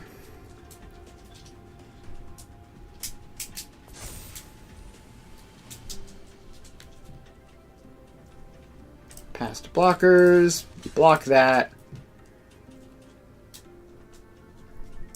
And what do you have?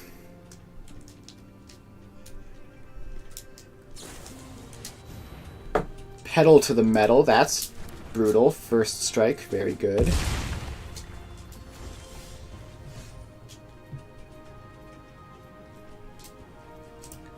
Now I think we pass and have Fang Guardian as a combat trick. Attacks while saddled, deals 2 damage to any target. Also Flying Haste for some reason. Alright, they're saddling that instead of attacking with that.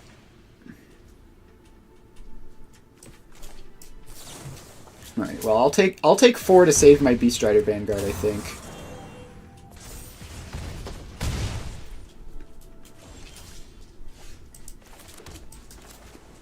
Right, now we play out the Ketchodon, gain our life back, and hopefully we should be good to go.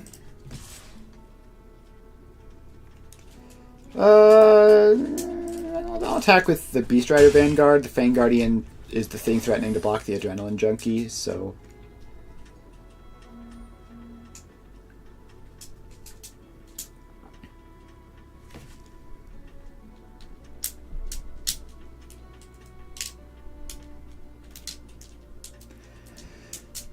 Alright, do they have more shenanigans?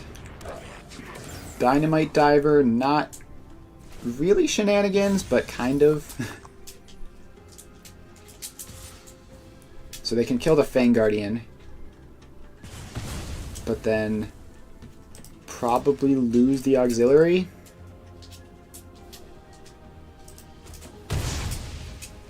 Yep, there goes the auxiliary. And a Broadcast Rambler. I still have my Ketchodon, which I am very, very pleased about. Frankly, I wasn't expecting to get this far. What do I do? Do I just flood the Rambler? Yeah, I think we turn the corner here. Get rid of your 5/4. Get rid of your 3/3 temporarily. Now we are the ones with a significant threat.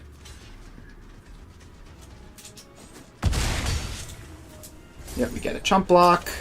And now the only threatening creature they have is a Dynamite Diver.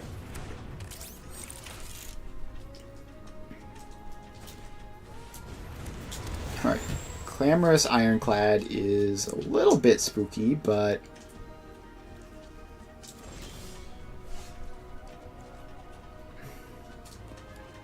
Another stall out is great. So that is tapped with stun counters.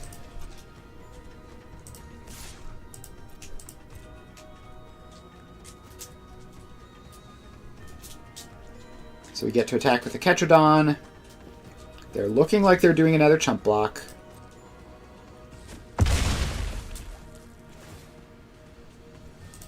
Alright, ouch, my face.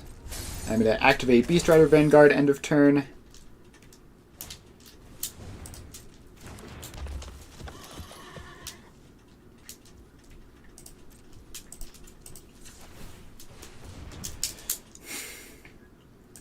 Sure, I'll take a Pothole Mole. That's better than nothing.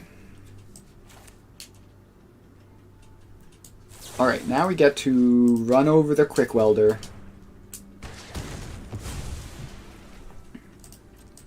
And attack with our guys. We get another chump block. That can't be right. Alright, that makes more sense. I'll activate the Vanguard in response. Get another Ketrodon, because that card seems pretty good. And their stuff is going to start untapping soon. But we forced them to chump block a bunch, so they don't really have a threat. Alright. That's very scary, but not that scary. So I go to 6 there, and those guys go away. I'll play another Ketrodon, gain some life, get a blocker, put you to 2.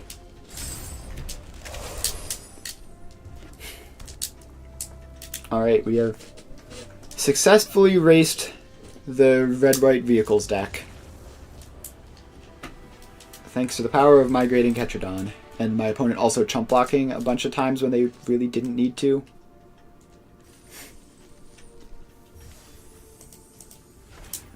Alright. And we get a card style for a Verge. Alright, now let's change the stream title to Rakdos Mid-Range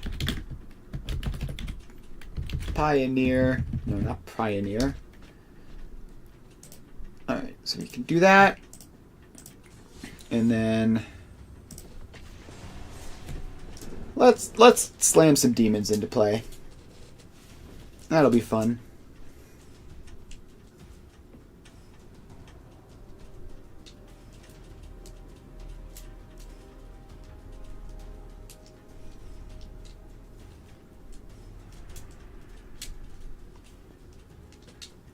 Alright. We found an opponent. Now there was a Pioneer tournament recently with crazy results from Mono Red. So that's maybe we'll see more of those since the last time I've played. But somehow I doubt it. Like, genuinely I think that tournament was just a fluke. Those sorts of things happen. But alright, this hand is great. Even Thoughtseized, it's still a fine hand. Triple Blood Tithe Harvester is not really what I want to be seeing here. But we'll try to make it work. Alright, they find a Ketramos, because of course they do. But they actually take Shielded instead. Well, I am pretty happy to see my opponent's best card go to the graveyard.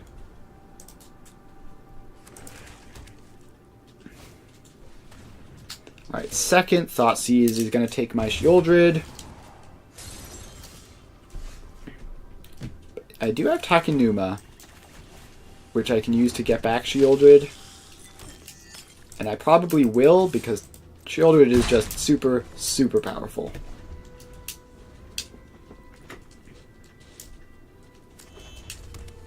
Actually, third Blood Tithe Harvester kills their Shieldred. That's funny. And also very, very strong. So we'll draw. Third Blood Tithe Harvester. Give you -6/-6. Play a tap land. And swing for 3. Maybe I could have shocked in and played the Blade of the Oni. That probably would have been better.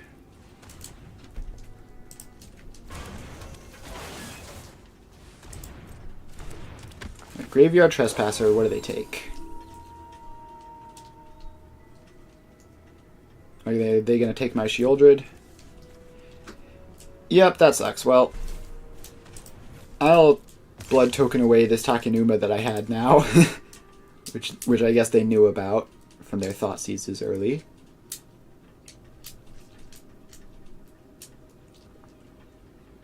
Yeah, I'm really regretting not playing that Blade of the Oni. I need the extra pressure. Withering Torment deals with the Overlord, so that's good. Oh, yeah, easy. Just draw the Shieldred anyway.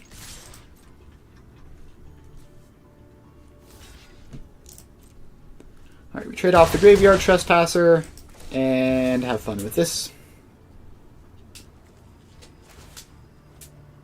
Alright, I will exile Takenuma, I guess. Doesn't really matter.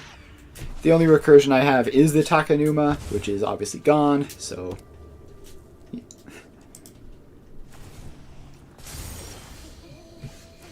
Alright. Dress you. What's your last card? Anoint with Affliction. Alright, I think we win. Destroy target creature or enchantment. And that's 4 mana to fire up, so it doesn't work as a chump blocker. Alright, we take those. Now we need Extinction Events and Anoint with Afflictions to deal with their guy, Ketramos. Liliana's probably just generically good in the matchup. Invoke Despair, just generically good in the matchup. It can also kill a Ketramos if it's the only thing around. So, what creatures do they even have? Not looking like a lot of good Fatal Push targets. And same story for Torch the Tower.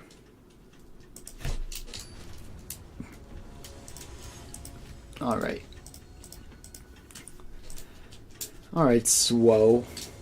Is the Ketramos deck even good? I'm not entirely sure. It doesn't seem great from what I've seen. Alright, they don't have turn 1 Thoughtseize. That's great for me. They don't have turn 2 Thoughtseize either. I could have played a tapped Blood Crypt there and played the Black Cleave Cliffs untapped next turn. That would have been fine. Alright, Trespasser gets beaten by Liliana, which is absolutely what I'm going to do. Play this on black, because I already have double red, and I don't really need that much red. One of your friends has to leave.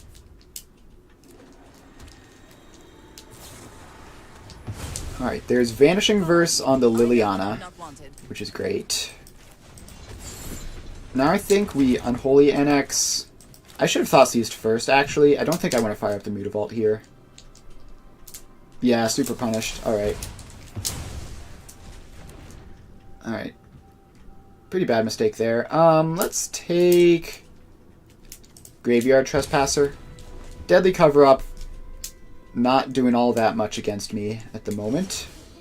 The old 0 creatures. I'll Thoughtseize again and cast Fable. Anoint is pretty bad against me. Right. This time I will take the Deadly Cover-Up. Play the Fable, they're going to Fatal Push it. And then we'll have a clear Sheoldred in the future. Alright. They do Fatal Push it. They don't Anoint it, which is great.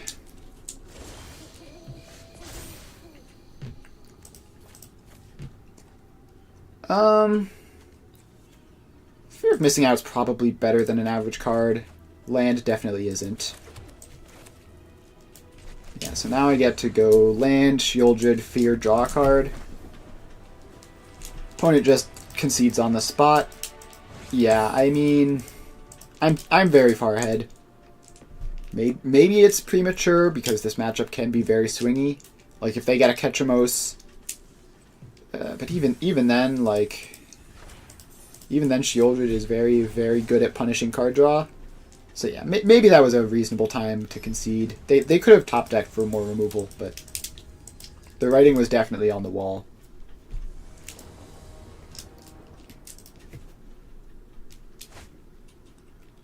Alright, this hand is awesome. We get the turn 1 Duress. Playing against Diorion, so we're going to lose, but hopefully we can disrupt them a little bit and make their victory hard. Growth Spiral, negate. I think I have to take Growth Spiral to slow them down a little bit. The negate is going to get me, but maybe they'll tap out.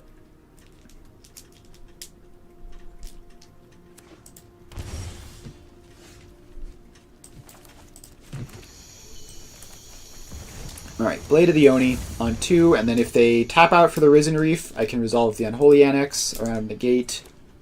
Otherwise, I'll bait with the Fable. Alright, cool. We do get to do exactly that. And this actually, like, isn't that bad. We have a decent clock. Like, they're down to 11 already.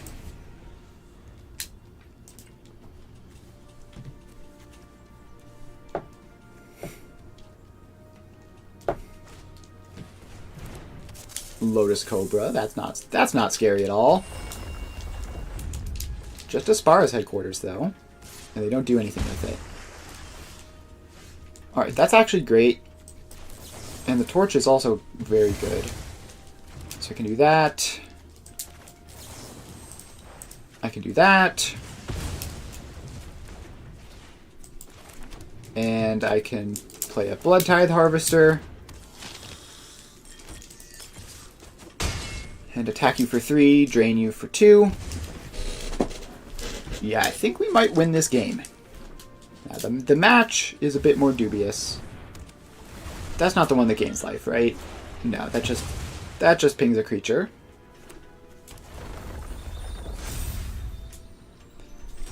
Pings a creature and gets big.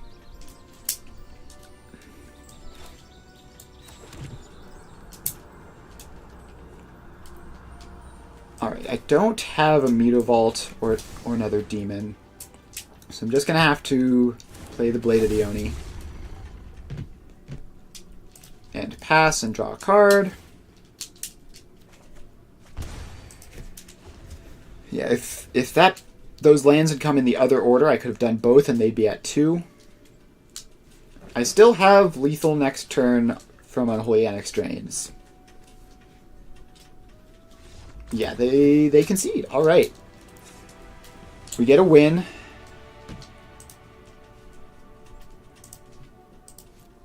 All right. Maybe Damping Sphere is good. Maybe Invoke Despair is good.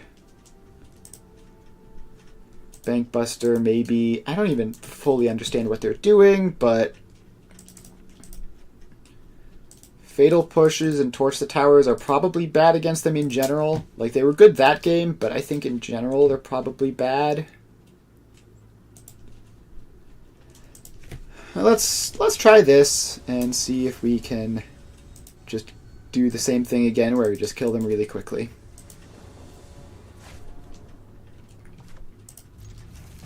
Alright, we're going to keep the hand.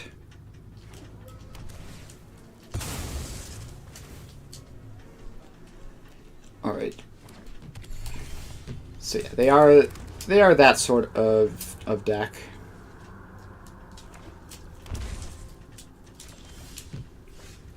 Alright, that's a good draw. We'll play out Blade of the Oni first.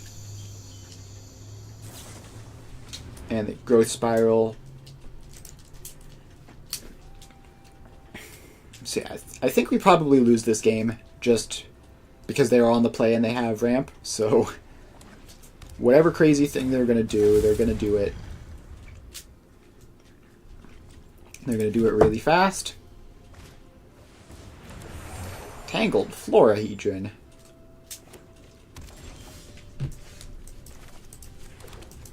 Well, I'm going to cast Unholy Annex because this is the way that I win the game. Double Invoke Despair will be quite good if we get to that point. Escape to the Wilds. It's a lot of ramp and not much else, which I guess is... It might be good for me, it might be bad for me. It's unclear at the moment. So I'm going to play a Fable. Because next turn, that makes it way more likely that I can start casting Invoke Despairs off the treasures.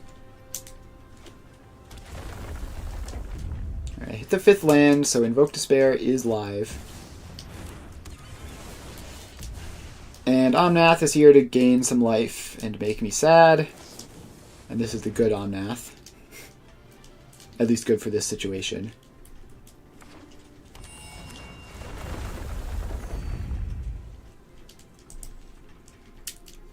So they're back up to 13. They still have 3 mana. And now they have the other Omnath. Very, very cool.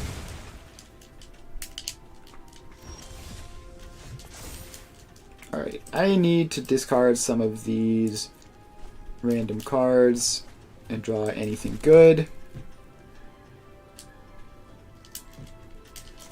I think the play is Sheoldred plus Mutavault fire up this turn. Hopefully whatever they do draws them cards, and this is going to be a problem for them.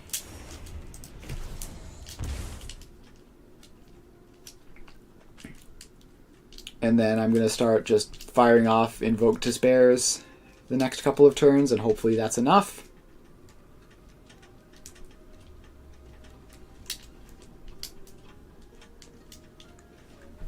So yeah, this is like straight up Omnath Elementals, it looks like. Not a normal Yorion deck at all.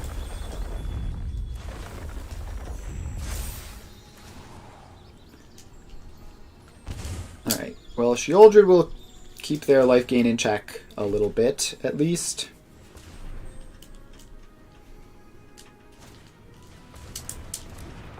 Risen Reef.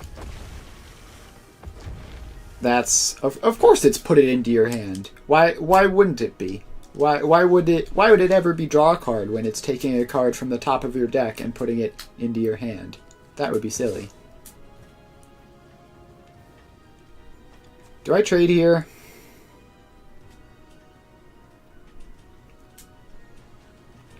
I think not. I think I leave Sheoldred alive. I take 5. Who cares?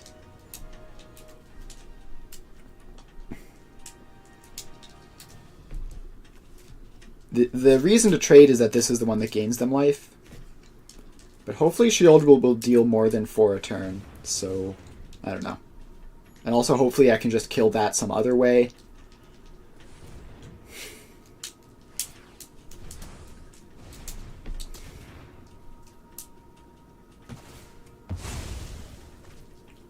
Alright.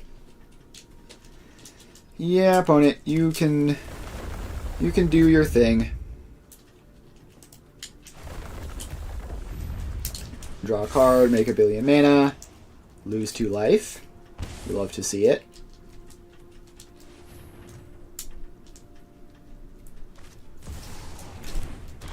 Elish Norn with Yorion. Okay. Well, we're going to let them pop off because this seems sweet. And then we're going to bring in a bunch of removal for game 3, I guess, because they are, in fact, a creature deck.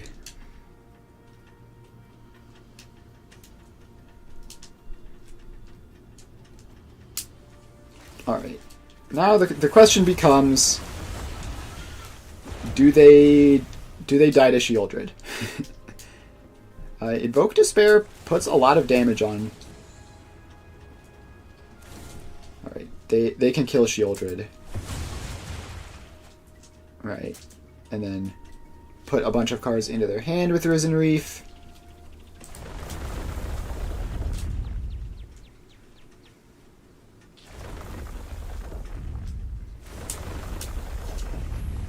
And gain life, and draw cards. Yeah, okay.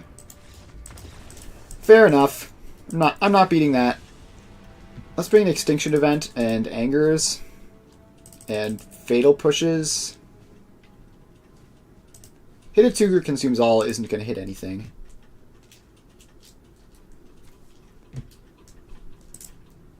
Damping Sphere is probably not actually good. We'll cut the Bank Buster and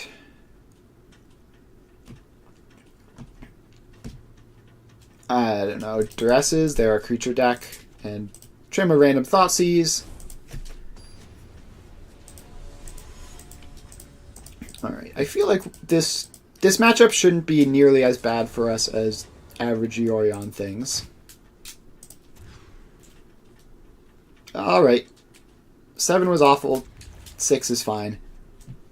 We will get rid of a land and just draw them naturally like a pro gamer.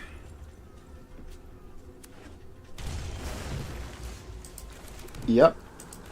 We're just drawing them naturally. I should have played the Blade of the Oni to push more damage through with the Unholy Annex and also Menace.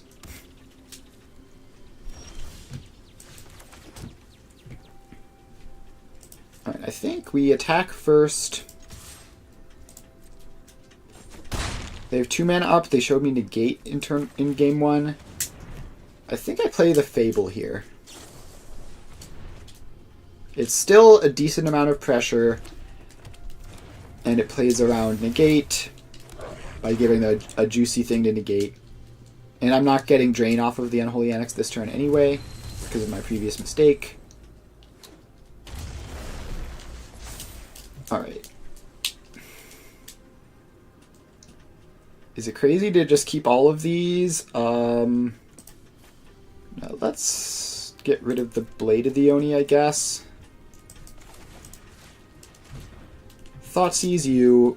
God, the greed is so immense. I guess we take Elishnorn and push the Druid.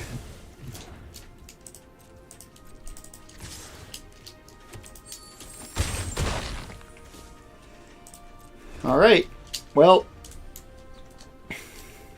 not feeling great about this. They have a whole lot of Omnaths. They have so many Omnaths. Alright, but they don't play an Omnath. They play an Overlord. Which is good for me because every opportunity they have to not gain life is definitely good for me.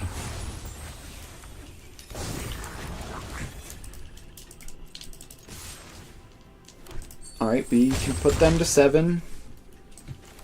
And I could have attacked with the Mutavault off of a treasure token. And I could have fired up the Mutavault. Oh god, I lost 4 points of damage there. That's horrible. That's just atrocious. Alright, they aren't really doing all that much though. So let's invoke Despair, and they die. Yep. They're probably dead just to creatures. In fact, yeah. We could have killed their Omnath a different way. Alright. Get another uncommon. Let's play one more game. Probably one more game. If it's fast, we'll do another.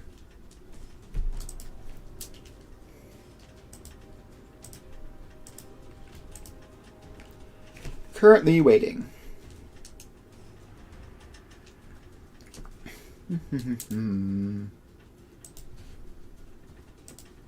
Alright. We found an opponent.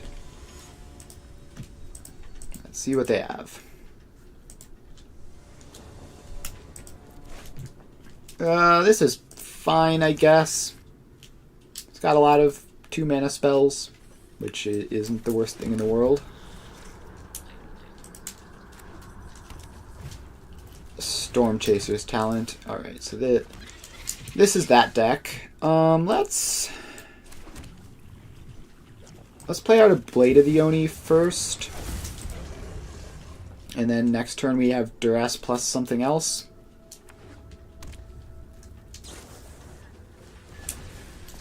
Alright, they killed the Blade.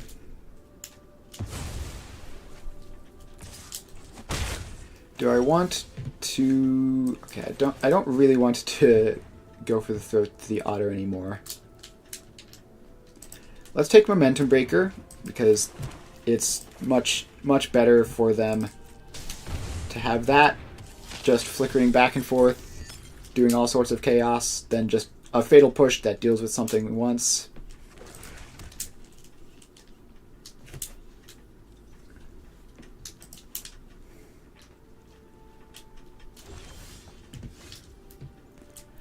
Alright, do I play a tap land, or do I get a Mutavault into play? I think I'll attack first and see.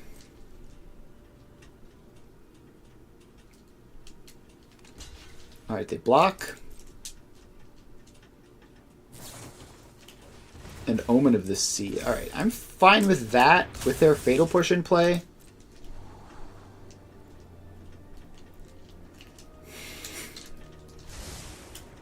Actually, they've tapped out of Fatal Push. Yeah, let's keep the Harvester around so that it actually eats the Fatal Push.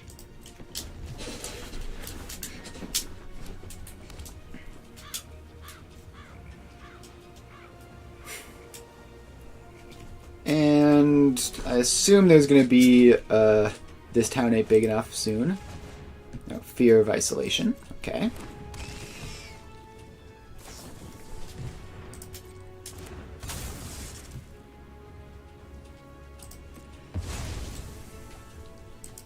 Alright, we need to kill these because if they have blink stuff, then that sets up a whole nasty chain. And I will use the blood token to get rid of this land. I don't need 5th land, main deck. Oh, that's good. That's 2 very good draws.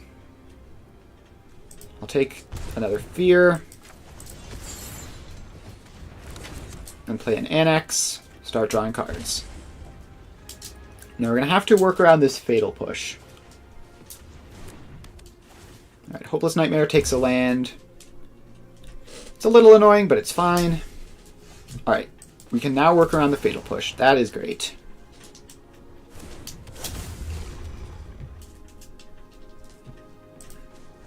Yeah, I'll give them the option of Fatal Pushing the Mutavault if they want. The two points of damage or threatening it is pretty good.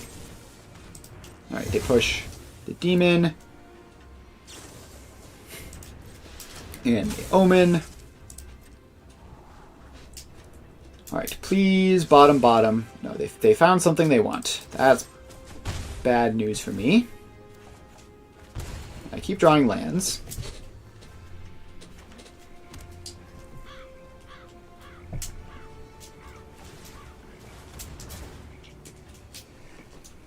Storm Chaser's talent pick up Fatal Push. Okay.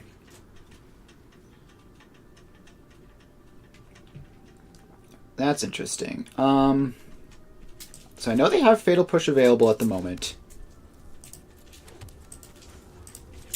I think I'm fine. So if they use this Fatal Push here, then that's fine. I'll continue drawing cards, and then if I find a 5th land some other way, then I have double Unholy Annex. Double Unholy Annex or Fear of Missing Out. I think Fear of Missing Out is better, just because the mana is very clunky at the moment, and this is pretty likely to draw me a card. Alright, it doesn't matter, they're taking both anyways.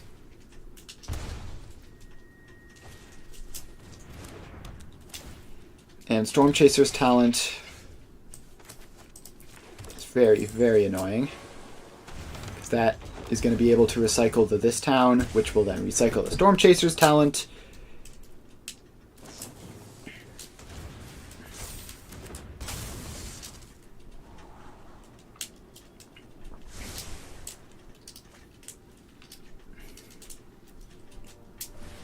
Alright, they're adding Yorion to hand, which is going to be a problem. It's going to be a big problem.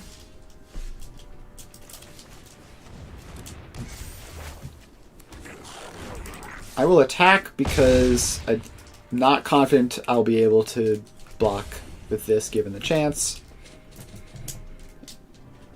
Like, there's a very real chance that they kill this.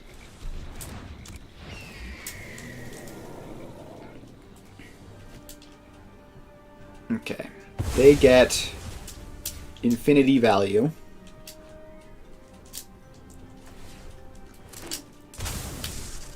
So there goes my hand to the Hopeless Nightmares. There goes my Goblin Shaman to the Nowhere to Run. And they also get to draw 3 and scry a bunch in the process.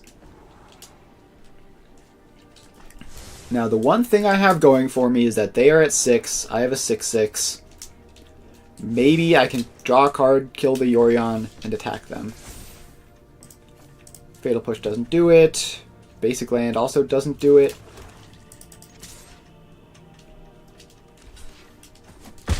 Alright, we get a chump block.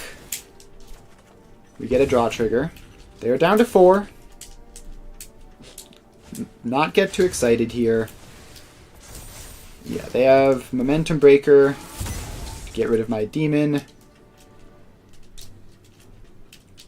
And I think I probably just die here. Like, they probably just play another spell or two and put me to very, very low.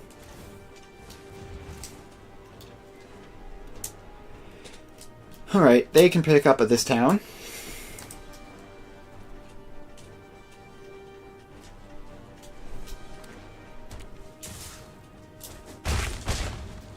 I'm at 5, going to 3.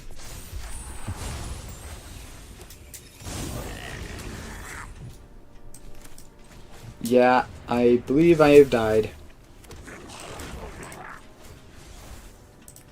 I thought this was legendary. This is not legendary. Okay. Understandable. Well, we'll draw a card. It's nothing good.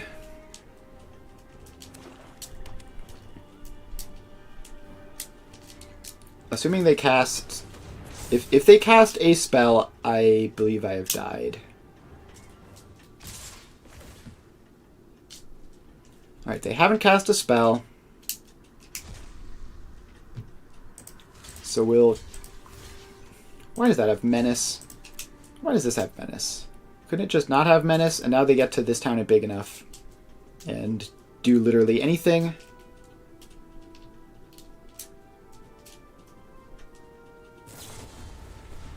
Yep, alright.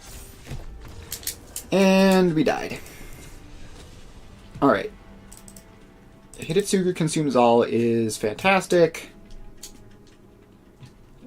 Let's see. Liliana's fine, I guess. Invoke Despair is pretty good.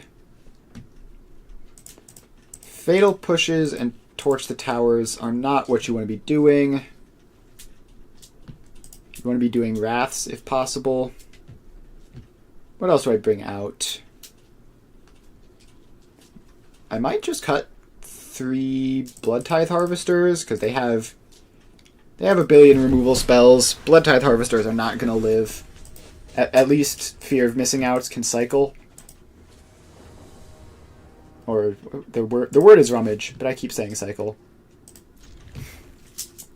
Alright, this hand is pretty good. This is a grindy value mirror, so like any reasonable hand, you're not going to mulligan.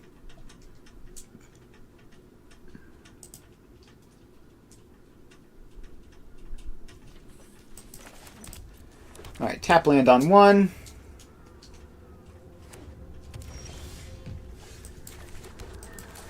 Fear of Missing Out on 2. And we're going to discard a Blood Tithe Harvester. We need to hit a 3rd land. If we hit a 3rd land, we're in decent shape. Alright, I have one more look at a 3rd land. Alright, we get there.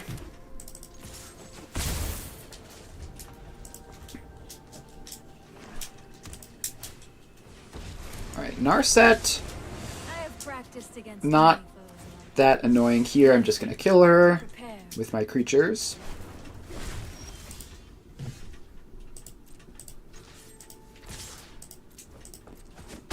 Alright, off we go. Overwhelming.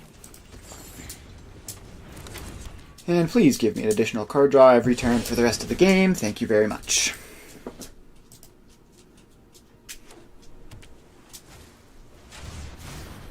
Yep, there goes one of my Fear of Missing Out. Doesn't matter which. We're getting that Delirium active. Not that it'll probably matter.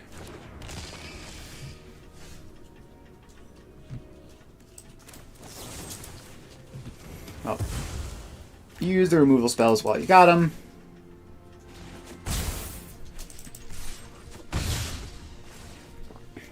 Alright, we We hit land number 4. So we're pretty close. Pretty close to Invoke Despair being a thing. Alright. Thoughtseize is fantastic. Let's take something out of their hand real quick. Alright, they flash in an Omen. So they can put the card they want one from the top if they find it.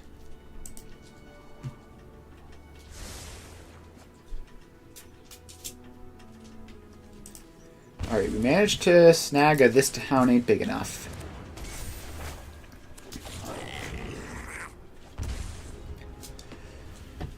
So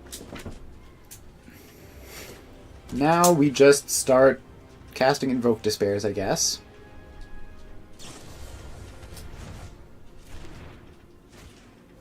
Alright, they are going to do this nonsense again.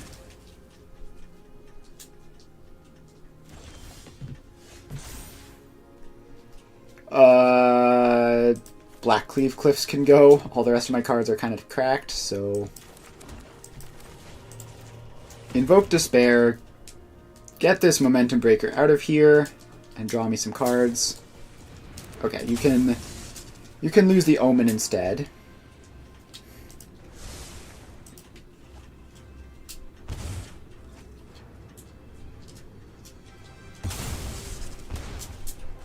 Alright. Now our opponent does not have really much of anything in play to be bouncing. Alright. Hopeless Nightmare. I'll get rid of a Duress. Now I can start gaining life with my Unholy Annex.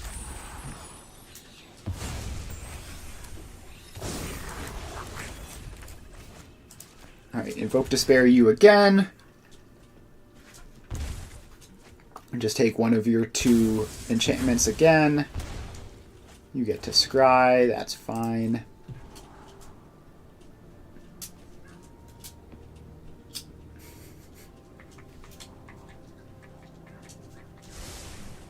Alright, they 2-top again. I'll fire at Mutavault. It might be better to Duress, but there's a very high chance that this is just another land. Alright, it's an Omen of the Sea, which Duress wouldn't have caught anyway.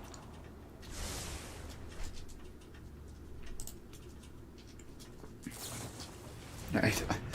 Yo, dog, I heard you like omens, so I omened into my omen so that I can omen while I omen.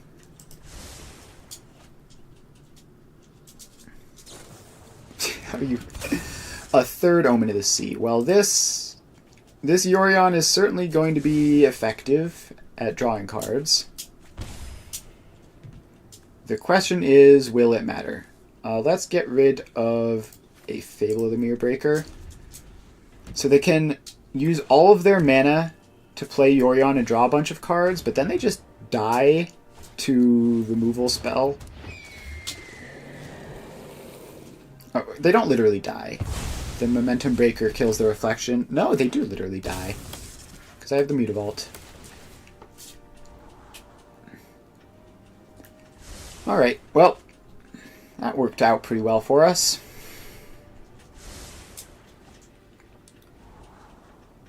So we just Liliana minus, make them sack the Yorion, attack for 2 with the Mutavault, and they are tapped out.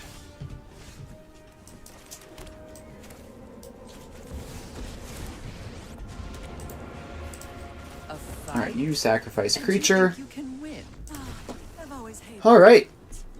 I really, really enjoy these mirror matches. They are very fun, very interactive, and also I think my deck is very favored in them.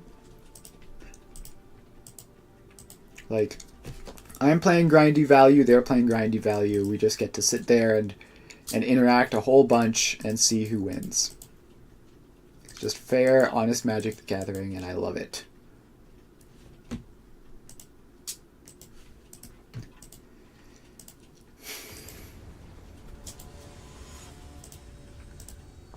Alright.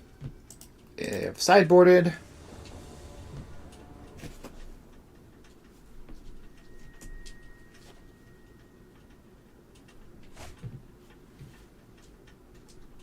Yep, this hand is pretty good. Got a turn 1 duress. Got some sideboard cards. Alright. If we can get to the mana for Hidetsugu Consumes All, that's fine. I'm going to take the Narset. Leave them with a pile of removal and nothing to target with it.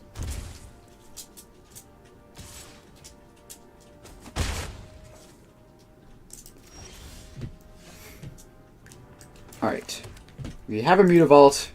We have managed to assemble 3 mana.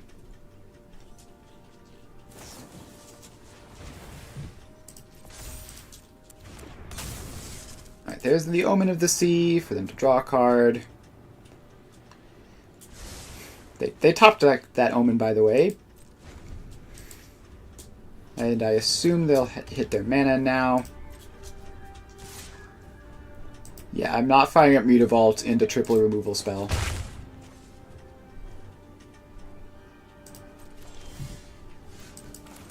Alright, Fable is excellent. So I'll run that out, get a creature which will die to a removal spell.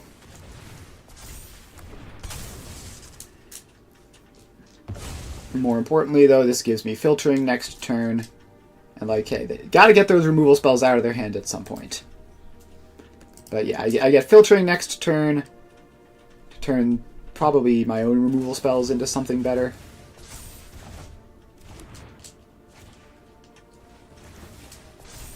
Alright. So I'm gonna hit Hidetsugu Consumes All this turn.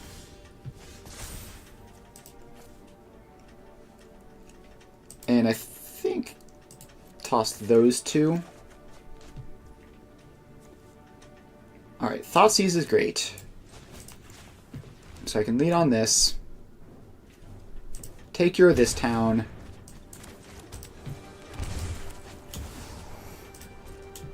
And ouch, but also now you have very little.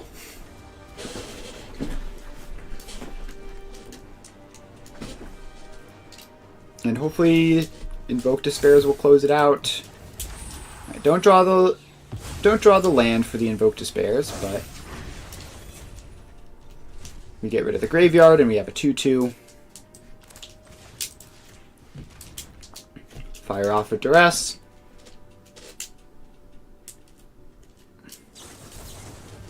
Alright, they negate it. I will pass. And hope to draw a land again for my Invoke Despairs. Specifically, a black source.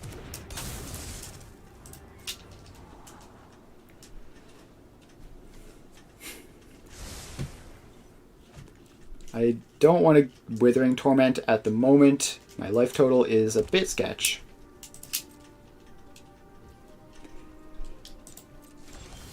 Alright. Black source achieved. And also they now have lots of targets for their fatal pushes. And because of that, I'm going to go to combat first, so I can get my 2 points in before they have Revolt.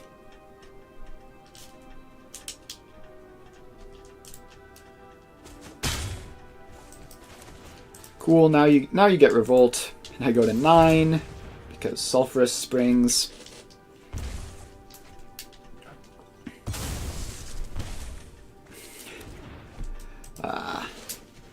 The Invoke Despair will continue until morale improves. There goes the Vessel. We keep the Reflection for now. Fountain Port doesn't make enchantments. Alright, I can't get anything with Takenuma.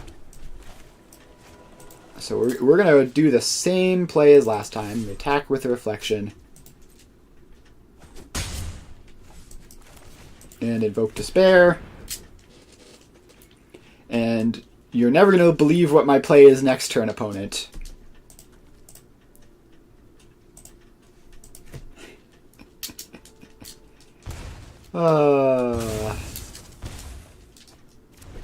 What a fun game.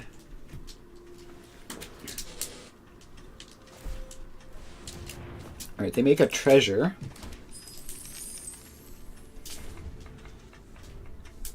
That's enchantment, so treasures don't do anything.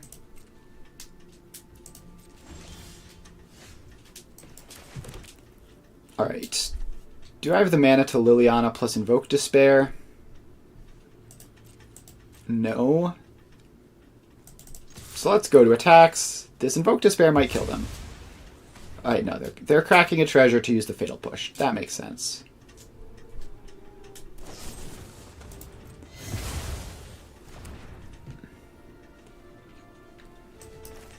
Alright.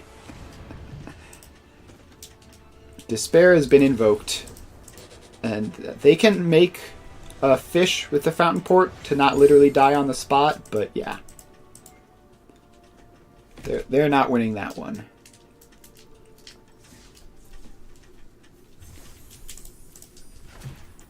Alright, what is that? Alright, it is 4:52. Just about time for the end of the stream, so we're going to call it here. Thanks everyone for hanging out. I will see you guys, what day is it? Thursday, so I will see you guys tomorrow playing Satisfactory. If you're only here for Magic, I'll be here on Tuesday doing probably more Pioneer. We'll see though. And so yeah, that's about that. Make sure to follow if you haven't already.